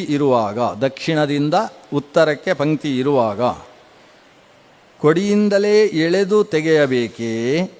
ದಕ್ಷಿಣದಿಂದ ಉತ್ತರಕ್ಕೆ ಪಂಕ್ತಿ ಇದ್ದರೆ ಕೊಡೆಯಿಂದ ಎಳೆದ್ರೆ ದಕ್ಷಿಣಕ್ಕೆ ಬರ್ತದೆ, ಎಳೆಯಬೇಕೇ? ಅಥವಾ ಕುಡಿಯಿಲ್ಲದ ಹಿಂಭಾಗದಿಂದ ಪ್ರಾರಂಭಿಸಿ ದಕ್ಷಿಣದಿಂದ ಉತ್ತರಕ್ಕೆ ತೆಗೆಯಬೇಕೇ ಅಂತ ಒಂದು ಪ್ರಶ್ನೆ ಇದೆ. ಇದು ಸ್ತ್ರೀಯರಲ್ಲಿ ಬರುವಂತಹ ಸಮಸ್ಯೆ. ಇದು ಇಲ್ಲಿ ಮಾತ್ರ ಅಲ್ಲ, ಆರಾಧನೆಯ ಪಂಕ್ತಿ ಮಾತ್ರ ಅಲ್ಲ, ಒಂದು 7-8 ಯಾರು ಸನ್ಯಾಸಿಗಳು ಭಿಕ್ಷೆ ಆದ ಸಂದರ್ಭದಲ್ಲೂ ಆಗ್ಬೋದು, ಅಥವಾ ಬ್ರಾಹ್ಮಣರ ಭೋಜನ, ಬ್ರಾಹ್ಮಣರ ಪಂಕ್ತಿ ಭೋಜನ ಆದ ಸಂದರ್ಭದಲ್ಲೂ ಆಗ್ಬೋದು. ಎಲೆ ತೆಗೆಯುವ ವಿಧಾನ ಹೇಗೆ ಅಂತ ನಾನೀಗ ಹೇಳಿದರೆ ನೀವು ಕೈಯಲ್ಲಿ ಏನಾದರೂ ಇದ್ದರೆ ಹೊಡಿತೀರಿ ನನಗೆ. ಅದು ಹೇಳ್ತೇನೆ, ಎಲೆ ತೆಗೆಯುವ ವಿಧಾನ ಹೇಗೆ ಅಂತ. ಎಲೆ ತೆಗೆಯುವ ವಿಧಾನ ಹೇಗೆ ಅಂದರೆ, ಸರಿಯಾದ ವಿಧಾನ ಒಬ್ಬ ಬ್ರಾಹ್ಮಣನ ಅಥವಾ ಒಬ್ಬ ಆರಾಧನೆ ಆ ಎಲೆಯನ್ನು ತೆಗೆದು ಅಲ್ಲಿ ಶುದ್ಧ ಮಾಡಿ ಆ ಎಲೆಯನ್ನು ತೆಗೆದು ಹೊರಗೆ ಹಾಕಿ ಕೈ ತೊಳ್ಕೊಂಡು ಮತ್ತೊಬ್ಬರ ಎಲೆ ತೆಗಿಬೇಕು. ಇದು ಕ್ರಮ. ಆಗುತ್ತಾ ನಿಮಗೆ? ಆಗೋಲ್ಲ. ಅದಕ್ಕೆ ಏನು ಮಾಡೋದು ಈಗ? ಪ್ರಸಂಗ ಹೇಗೆ? ಅದಕ್ಕೆ ಒಂದೊಂದು ಎಲೆಯನ್ನು ಎತ್ತಿ ಸರಿಯಾದ ಈಗ ಅಲಂಕಾರ ಪಂಕ್ತಿಯ ಬಗ್ಗೆ ಪ್ರಶ್ನೆ. ಅಲಂಕಾರ ಪಂಕ್ತಿಯಲ್ಲಿ ಇವತ್ತಿಗೂ ಸಂಪ್ರದಾಯ ಹಾಗೇ ಇರುವುದು. ಎಲೆ ಎಳೆದು ಎಲ್ಲವನ್ನೂ ಮುಸುರೆ ಎಂಜಲನ್ನು ಒಟ್ಟು ಮಾಡುವ ಕ್ರಮ ಇಲ್ಲವೇ ಇಲ್ಲ. ಅದರಿಂದ ಎಲೆಯನ್ನು ಆ ಕಡೆ ಎಳಿಬೇಕೋ ಈ ಕಡೆ ಎಳಿಬೇಕೋ, ಎಳಿಲಿಕ್ಕಿಲ್ಲ. ಎಲೆಯನ್ನು ತೆಗೆಯುವುದು, ಒಂದು ಪಾತ್ರೆಗೆ ಹಾಕೋದು, ಅಲ್ಲಿ ಅಷ್ಟು ಕೂಡ ಉಳಿದದ್ದೆಲ್ಲ ತೆಗೆದು ಹಾಕೋದು, ಮುಗೀತು. ಆಮೇಲೆ ಕೈ ಒರೆಸೋದು, ಮತ್ತೊಂದು ಎಲೆಯನ್ನು ತೆಗೆಯುವುದು, ಹಾಕೋದು, ಮುಗೀತು ಅಲ್ಲಿಗೆ. ಆಮೇಲೆ ಎಲೆಯನ್ನು ತೆಗೆಯುವುದು, ಆ ಕಡೆಗೆ ಈ ಕಡೆಗೋ ಎಳೆಯುವ ಕ್ರಮ ಇಲ್ಲ. ಇನ್ನೊಂದು ಆರಾಧನೆಯ ವಿಧಾನ ಇದೆ. ಆರಾಧನೆಯ ಕೆಲವು ಮಠಗಳಲ್ಲೆಲ್ಲ ಭಾರಿ ಭಾರಿ ಸಂಪ್ರದಾಯಗಳುಂಟು. ನಾನು ಯಾವ ಮಠ ಏನು ಅಂತ ಹೇಳೋದಿಲ್ಲ. ಒಂದು ಸಂಪ್ರದಾಯ ಏನಿದೆ ಅಂದರೆ, ಆರಾಧನೆಯ ಯಾವುದು ರಾಘವೇಂದ್ರ ಸ್ವಾಮಿಗಳ ಆರಾಧನೆ ಇರ್ಬೋದು, ಆರಾಧನೆಯ ದಿವಸ ಅಥವಾ ವಾದಿರಾಜ ತೀರ್ಥರ ಆರಾಧನೆಗೂ ಈಗ ಅನೇಕ ಕಡೆಯಲ್ಲಿ ಘಟ್ಟದ ಮೇಲೆ ಅಲಂಕಾರ ಪಂಕ್ತಿ ಮಾಡ್ತಾರೆ. ಅಲಂಕಾರ ಪಂಕ್ತಿಗೆ ಹೋಗುವಾಗ ಸಪತ್ನೀಕನಾಗಿಯೇ ಹೋಗಬೇಕು. ಅಂದರೆ ಪತ್ನಿ ರಜಸ್ವಲೆಯಾಗಿದ್ದರೆ ಅವನಿಗೆ ಅಲಂಕಾರ ಪಂಕ್ತಿಯ ಯೋಗ್ಯತೆ ಇಲ್ಲ ಅಂತ ಅರ್ಥ. ಸಪತ್ನೀಕನಾಗಿ ಅವ ಹೋಗಬೇಕು. ಹೋದ ಮೇಲೆ ಇವರು ಊಟ ಮಾಡುವುದನ್ನು ಅವರ ಪತ್ನಿಯರು ಪಾಪ ಕೂತ್ಕೊಂಡು ಭಜನೆ ಮಾಡ್ತಾ ಇರಬೇಕು. ಇವ್ರದ್ದು ಭೋಜನ ಆದ ಮೇಲೆ ಅವರವರ ಪತ್ನಿಯರು ಅವರವರ ಎಲೆಯನ್ನು ತೆಗಿಬೇಕು. ಇಂಥದ್ದು ಕೆಲವು ಕಡೆಯಲ್ಲಿ ಸಂಪ್ರದಾಯ ಇದೆ. ಆ ಪತ್ನಿಯರು ಬಿಡುವುದಿಲ್ಲ. ಕೆಲವು ಕಡೆಯಲ್ಲಿ ಗಲಾಟೆ ಮಾಡಿ ಹಾರಿಕೊಂಡು ಆ ಹಗ್ಗವನ್ನು ಹಾರಿಕೊಂಡು ಬಂದು ಎಲೆ ತೆಗಿತಾರೆ. ಇಷ್ಟೆಲ್ಲ ಆ ಸ್ತ್ರೀಯರಲ್ಲಿ ಎಂಥ ಅಬಲೆಯರಲ್ಲ, ಅವರು ಮಹಾಬಲೆಯರು ಅಂತ ಅರ್ಥ ಆಗುವುದೇ ಅಂಥ ಸಂದರ್ಭದಲ್ಲಿ ಹಾರಿಕೊಂಡು ಬಂದು ಎಲೆಯನ್ನು ತೆಗಿತಾರೆ. ಈ ರೀತಿಯ ಸಂಪ್ರದಾಯ ಇದೆ. ಇದು ಕೂಡ ತಪ್ಪಲ್ಲ. ಅದು ಆದರೆ ಒಟ್ಟು ಏನು ತಿಳಿತದೆ ಅಂದರೆ, ಎಲೆಗಳನ್ನು ಮುಸುರೆಯನ್ನು ಒಟ್ಟು ಮಾಡಬಾರ್ದು ಅಂತ ಕೃಷ್ಣಾಚಾರ್ಯ ಸ್ಮೃತಿಯಲ್ಲಿ ಸ್ಪಷ್ಟ ನಿರ್ದೇಶನ ಇದೆ. ಆ ವಿಪ್ರ ಉಚ್ಚಿಷ್ಟ ಏನಿದೆ ಅದನ್ನು ಎಲ್ಲವನ್ನು ಒಟ್ಟು ಸೇರಿಸುವ ಹಾಗಿಲ್ಲ ಅಂತ. ಈಗ ಎಲ್ಲ ಇದನ್ನು ನೋಡಿದರೆ ಕೆಲವೊಂದು ಇನ್ನೊಂದುಂಟು. ಈ ವಿಧಾನಗಳೆಲ್ಲ ಎಲ್ಲಿ ಅಂತೇಳಿದರೆ, ಶ್ರಾದ್ದ ಭೋಜನದಲ್ಲಿ ಒಳಗೆ ಕೂತಂತಹ ಬ್ರಾಹ್ಮಣರು ಅಲಂಕಾರ ಭೋಜನ, ಅದು ಒಂಥರದ ಶ್ರಾದ್ದ ಭೋಜನವೇ. ಅಲಂಕಾರ ಭೋಜನ ಅಂದರೆ ಅದು ಶ್ರಾದ್ದ ಭೋಜನಕ್ಕಿಂತ ಭಿನ್ನ. ಅದನ್ನು ದ್ವಾದಶಮೂರ್ತಿ ಆರಾಧನೆ, ಪಂಚಮೂರ್ತಿ ಆರಾಧನೆ ಅಂತ ಹೀಗೆ ಕರಿತೇವೆ. ಆ ವಿಧಾನದ ಭೋಜನ. ಇಂಥಲ್ಲಿ ಈ ವಿಧಾನವನ್ನು ನಾವು ಸರಿಯಾಗಿ ಪಾಲಿಸಬೇಕು. ಇನ್ನೊಂದು ಭೂರಿ ಭೋಜನ ಅಂತಿದೆ. ಶ್ರಾದ್ದದಲ್ಲೇ ಭೂರಿ ಭೋಜನ ಅಂತ ಬಂದವರಿಗೆಲ್ಲ ಒಟ್ಟಿಗೆ ಬ್ರಾಹ್ಮಣರಿಗೆ ಊಟ ಹಾಕೋದು. ಈ ಭೂರಿ ಭೋಜನದಲ್ಲಿ ಭಾರಿ ನಿಯಮಗಳಿಲ್ಲ. ಈ ಒಳಗಿನ ಆರಾಧನೆಯ ವಿಷಯದಲ್ಲಿ ಏನು ನಿಯಮಗಳಿದ್ದಾವೆ ಅಂದರೆ, ಒಬ್ಬನಿಗೆ ಒಬ್ಬರು ಸ್ಪರ್ಶ ಆಗಬಾರ್ದು ಅಂತ. ಬ್ರಾಹ್ಮಣನಿಗೆ ಮತ್ತೊಬ್ಬ ಬ್ರಾಹ್ಮಣ ಸ್ಪರ್ಶ ಆಗಬಾರ್ದು. ಸ್ಪರ್ಶ ಆಗಬಾರ್ದು ಅಂದರೆ ಅರ್ಥ ಏನು ಗೊತ್ತೋ? ಮಧ್ಯದಲ್ಲಿ 24 ಅಂಗುಲ ಜಾಗ ಇರಬೇಕು. ಅಂದರೆ ಇವರಾದ ಮೇಲೆ ಅಷ್ಟು ದೂರದಲ್ಲಿ ಇಲ್ಲಿ ಇಷ್ಟು ಅಲ್ಲಿ ಇಷ್ಟು ಬಿಡಬೇಕು. ಅಂದರೆ 1.25 ಫೀಟು 1/4 ಫೀಟ್ ಬಿಡಬೇಕು. ಅಷ್ಟು ಬಿಟ್ಟು 1 ಫೀಟು ಬಿಡಬೇಕು. 2 ಫೀಟು ಬಿಟ್ಟು ಹಾಕಬೇಕು ಅಂತ ಅರ್ಥ. ಯಾಕೆ ಅಷ್ಟು ಬಿಡಬೇಕು? ಅದಕ್ಕಿಂತ ಹತ್ತಿರದಲ್ಲಿ ಹಾಕಿದರೆ ಸ್ಪರ್ಶ ಆಗ್ತದೆ. ಯಾಕಂದರೆ ಇವನ ಶರೀರದಿಂದ ಹೊರಗೆ 12 ಅಂಗುಲ ಅವನ ಪ್ರಭಾ ವಲಯ ಇದೆ. ನಾವು ಹೇಳ್ತೇವಲ್ಲ, ಅತ್ಯತಿಷ್ಠದಶಾಂಗುಲಂ ಅಂತ ಹೇಳಿದ್ದೇವೆ. ಶರೀರದಿಂದ 10 ಅಂಗುಲದಷ್ಟು ಅವನ ಶರೀರ ಇದೆ. ವೈಜ್ಞಾನಿಕವಾಗಿ ಪ್ರೂವ್ ಆಗಿರತಕ್ಕಂಥ ವಿಷಯ. ಹಾಗಾಗಿ ಅವನ ಶರೀರದಿಂದ ನೆರಳು ಅಂತ ಕರಿತೇವೆ. ಈಗ ನೆರಳು ಮುಟ್ಟಿದರೆ ಮಡಿ ಹೋಗ್ತದೆ ಅಂತ. ನೆರಳು ಮುಟ್ಟುವುದು ಅಂದರೆ ಏನು? ಹೀಗೆ ಹೋಗುವಾಗ ಅವನ ಗಾಳಿ ಸೋಂಕಿದರೆ ಇವನ ಪ್ರಭಾವಲಯಕ್ಕೆ ಸ್ಪರ್ಶವಾಯಿತು ಅಂತ ಅರ್ಥ. ಅಷ್ಟು ದೂರ ಎಲೆ ಹಾಕಬೇಕು ಸ್ವಾಮಿಗಳಿಗೆ ಹಾಕುವಾಗ ಅಥವಾ ಅಲಂಕಾರ ಪಂಕ್ತಿಯಲ್ಲಿ ಹಾಕಬೇಕಾದರೆ ಅನ್ನುವುದು ವಿಧಿ ಸರಿಯಾದ ರೀತಿಯ ಬ್ರಾಹ್ಮಣ ಭೋಜನದಲ್ಲಿದೆ. ಅದನ್ನು ನಾವು ಸಾರ್ವಜನಿಕ ಭೋಜನದಲ್ಲಿ ವ್ಯವಸ್ಥೆ ಮಾಡಲಿಕ್ಕೆ ಆಗೋದಿಲ್ಲ. ಹಾಗಾಗಿ ಇವತ್ತಿನ ಸಾರ್ವಜನಿಕ ಭೋಜನದ ಎಂಜಲು ತೆಗೆಯುವ ವಿಧಾನ ಹೇಗಿದೆ ಅಂದರೆ, ಇವರು ಹೇಳ್ತಾ ಇದ್ದ ಹಾಗೆ ಕೆಲಸದವರು ಗಟ್ಟಿ ಸೀರೆ ಹೀಗೆ ಹಾಕ್ಕೊಂಡು ಸಿದ್ಧ ಇರ್ತಾರೆ. ಅವರ ಕೈಯಲ್ಲಿ ಯಾವುದೋ ಈಟಿ ಆಯುಧ ಎಲ್ಲ ಹಿಡ್ಕೊಂಡಿರ್ತಾರೆ. ಭರ್ರ ದಬ್ಬಲಿಕ್ಕೆ ಶುರು ಮಾಡ್ತಾರೆ. ಎಲೆಯನ್ನು ದಬ್ಬಿಕೊಂಡು ಅಲ್ಲಿ ರಾಶಿ ಹಾಕ್ತಾರೆ. ಈ ವಿಧಾನಕ್ಕಿಂತ ನಾವು ಮನೆಯಲ್ಲೆಲ್ಲ ಬ್ರಾಹ್ಮಣ ಭೋಜನ ಮಾಡಿಸಿದಾಗ ಮನೆಯ ಜನರು ಸದಸ್ಯರು ಬಡಿಸಿ ಒಳಗಿಟ್ಟು ಅವರ ಎಲೆ ಯಾವುದು ಮಜ್ಜಿಗೆ ಆದಮೇಲೆ ಅವರು ಮಾಡುವ ಆಶೀರ್ವಾದ ಕೇಳಿ ನಮಸ್ಕಾರ ಮಾಡಿ ತಾವು ಸಿದ್ಧರಾಗಿರಬೇಕು. ನಾವೇ ಎಲೆ ತೆಗೆಯೋದು. ಊಟ ಹಾಕಿದ ಪೂರ್ಣ ಫಲ ಬರಬೇಕು. ಮುಸುರೆ ತೆಗೆಯುವಲ್ಲದ ಕೆಲಸ ಮನೆಯ ಯಜಮಾನರ ವರ್ಗ ನಡೆಸಬೇಕು. ಆವಾಗ ಪೂರ್ಣ ಫಲ ಪ್ರಾಪ್ತಿಯಾಗ್ತದೆ. ಆದರೆ ಅದನ್ನು ತೆಗೆಯುವಾಗ ವಿಧಿಬದ್ಧವಾಗಿ ತೆಗಿಬೇಕು. ಎಲ್ಲವನ್ನು ಒಟ್ಟಿಗೆ ಭರ್ರ ಎಳ್ಕೊಂಡು ಹೋಗುವಂತಹ ಕೆಲಸ ಸರಿಯಾದದ್ದಲ್ಲ. ಒಂದೊಂದನ್ನು ಎತ್ತಿ ಎತ್ತಿ ಹಾಕಿ ಆ ಪಾತ್ರೆಯಲ್ಲಿ ಅಥವಾ ಬುಟ್ಟಿಯಲ್ಲಿ ಅದು ಒಂದಾಗಬಹುದೇ ಹೊರತು ನೆಲದಲ್ಲಿರುವಾಗಲೇ ಅದನ್ನು ಒಂದು ಮಾಡುವಂತಹ ವಿಧಾನ ಸರಿಯಾದ ವಿಧಾನ ಅಲ್ಲ ಅನ್ನೋದನ್ನು ಗಮನಿಸಬೇಕು.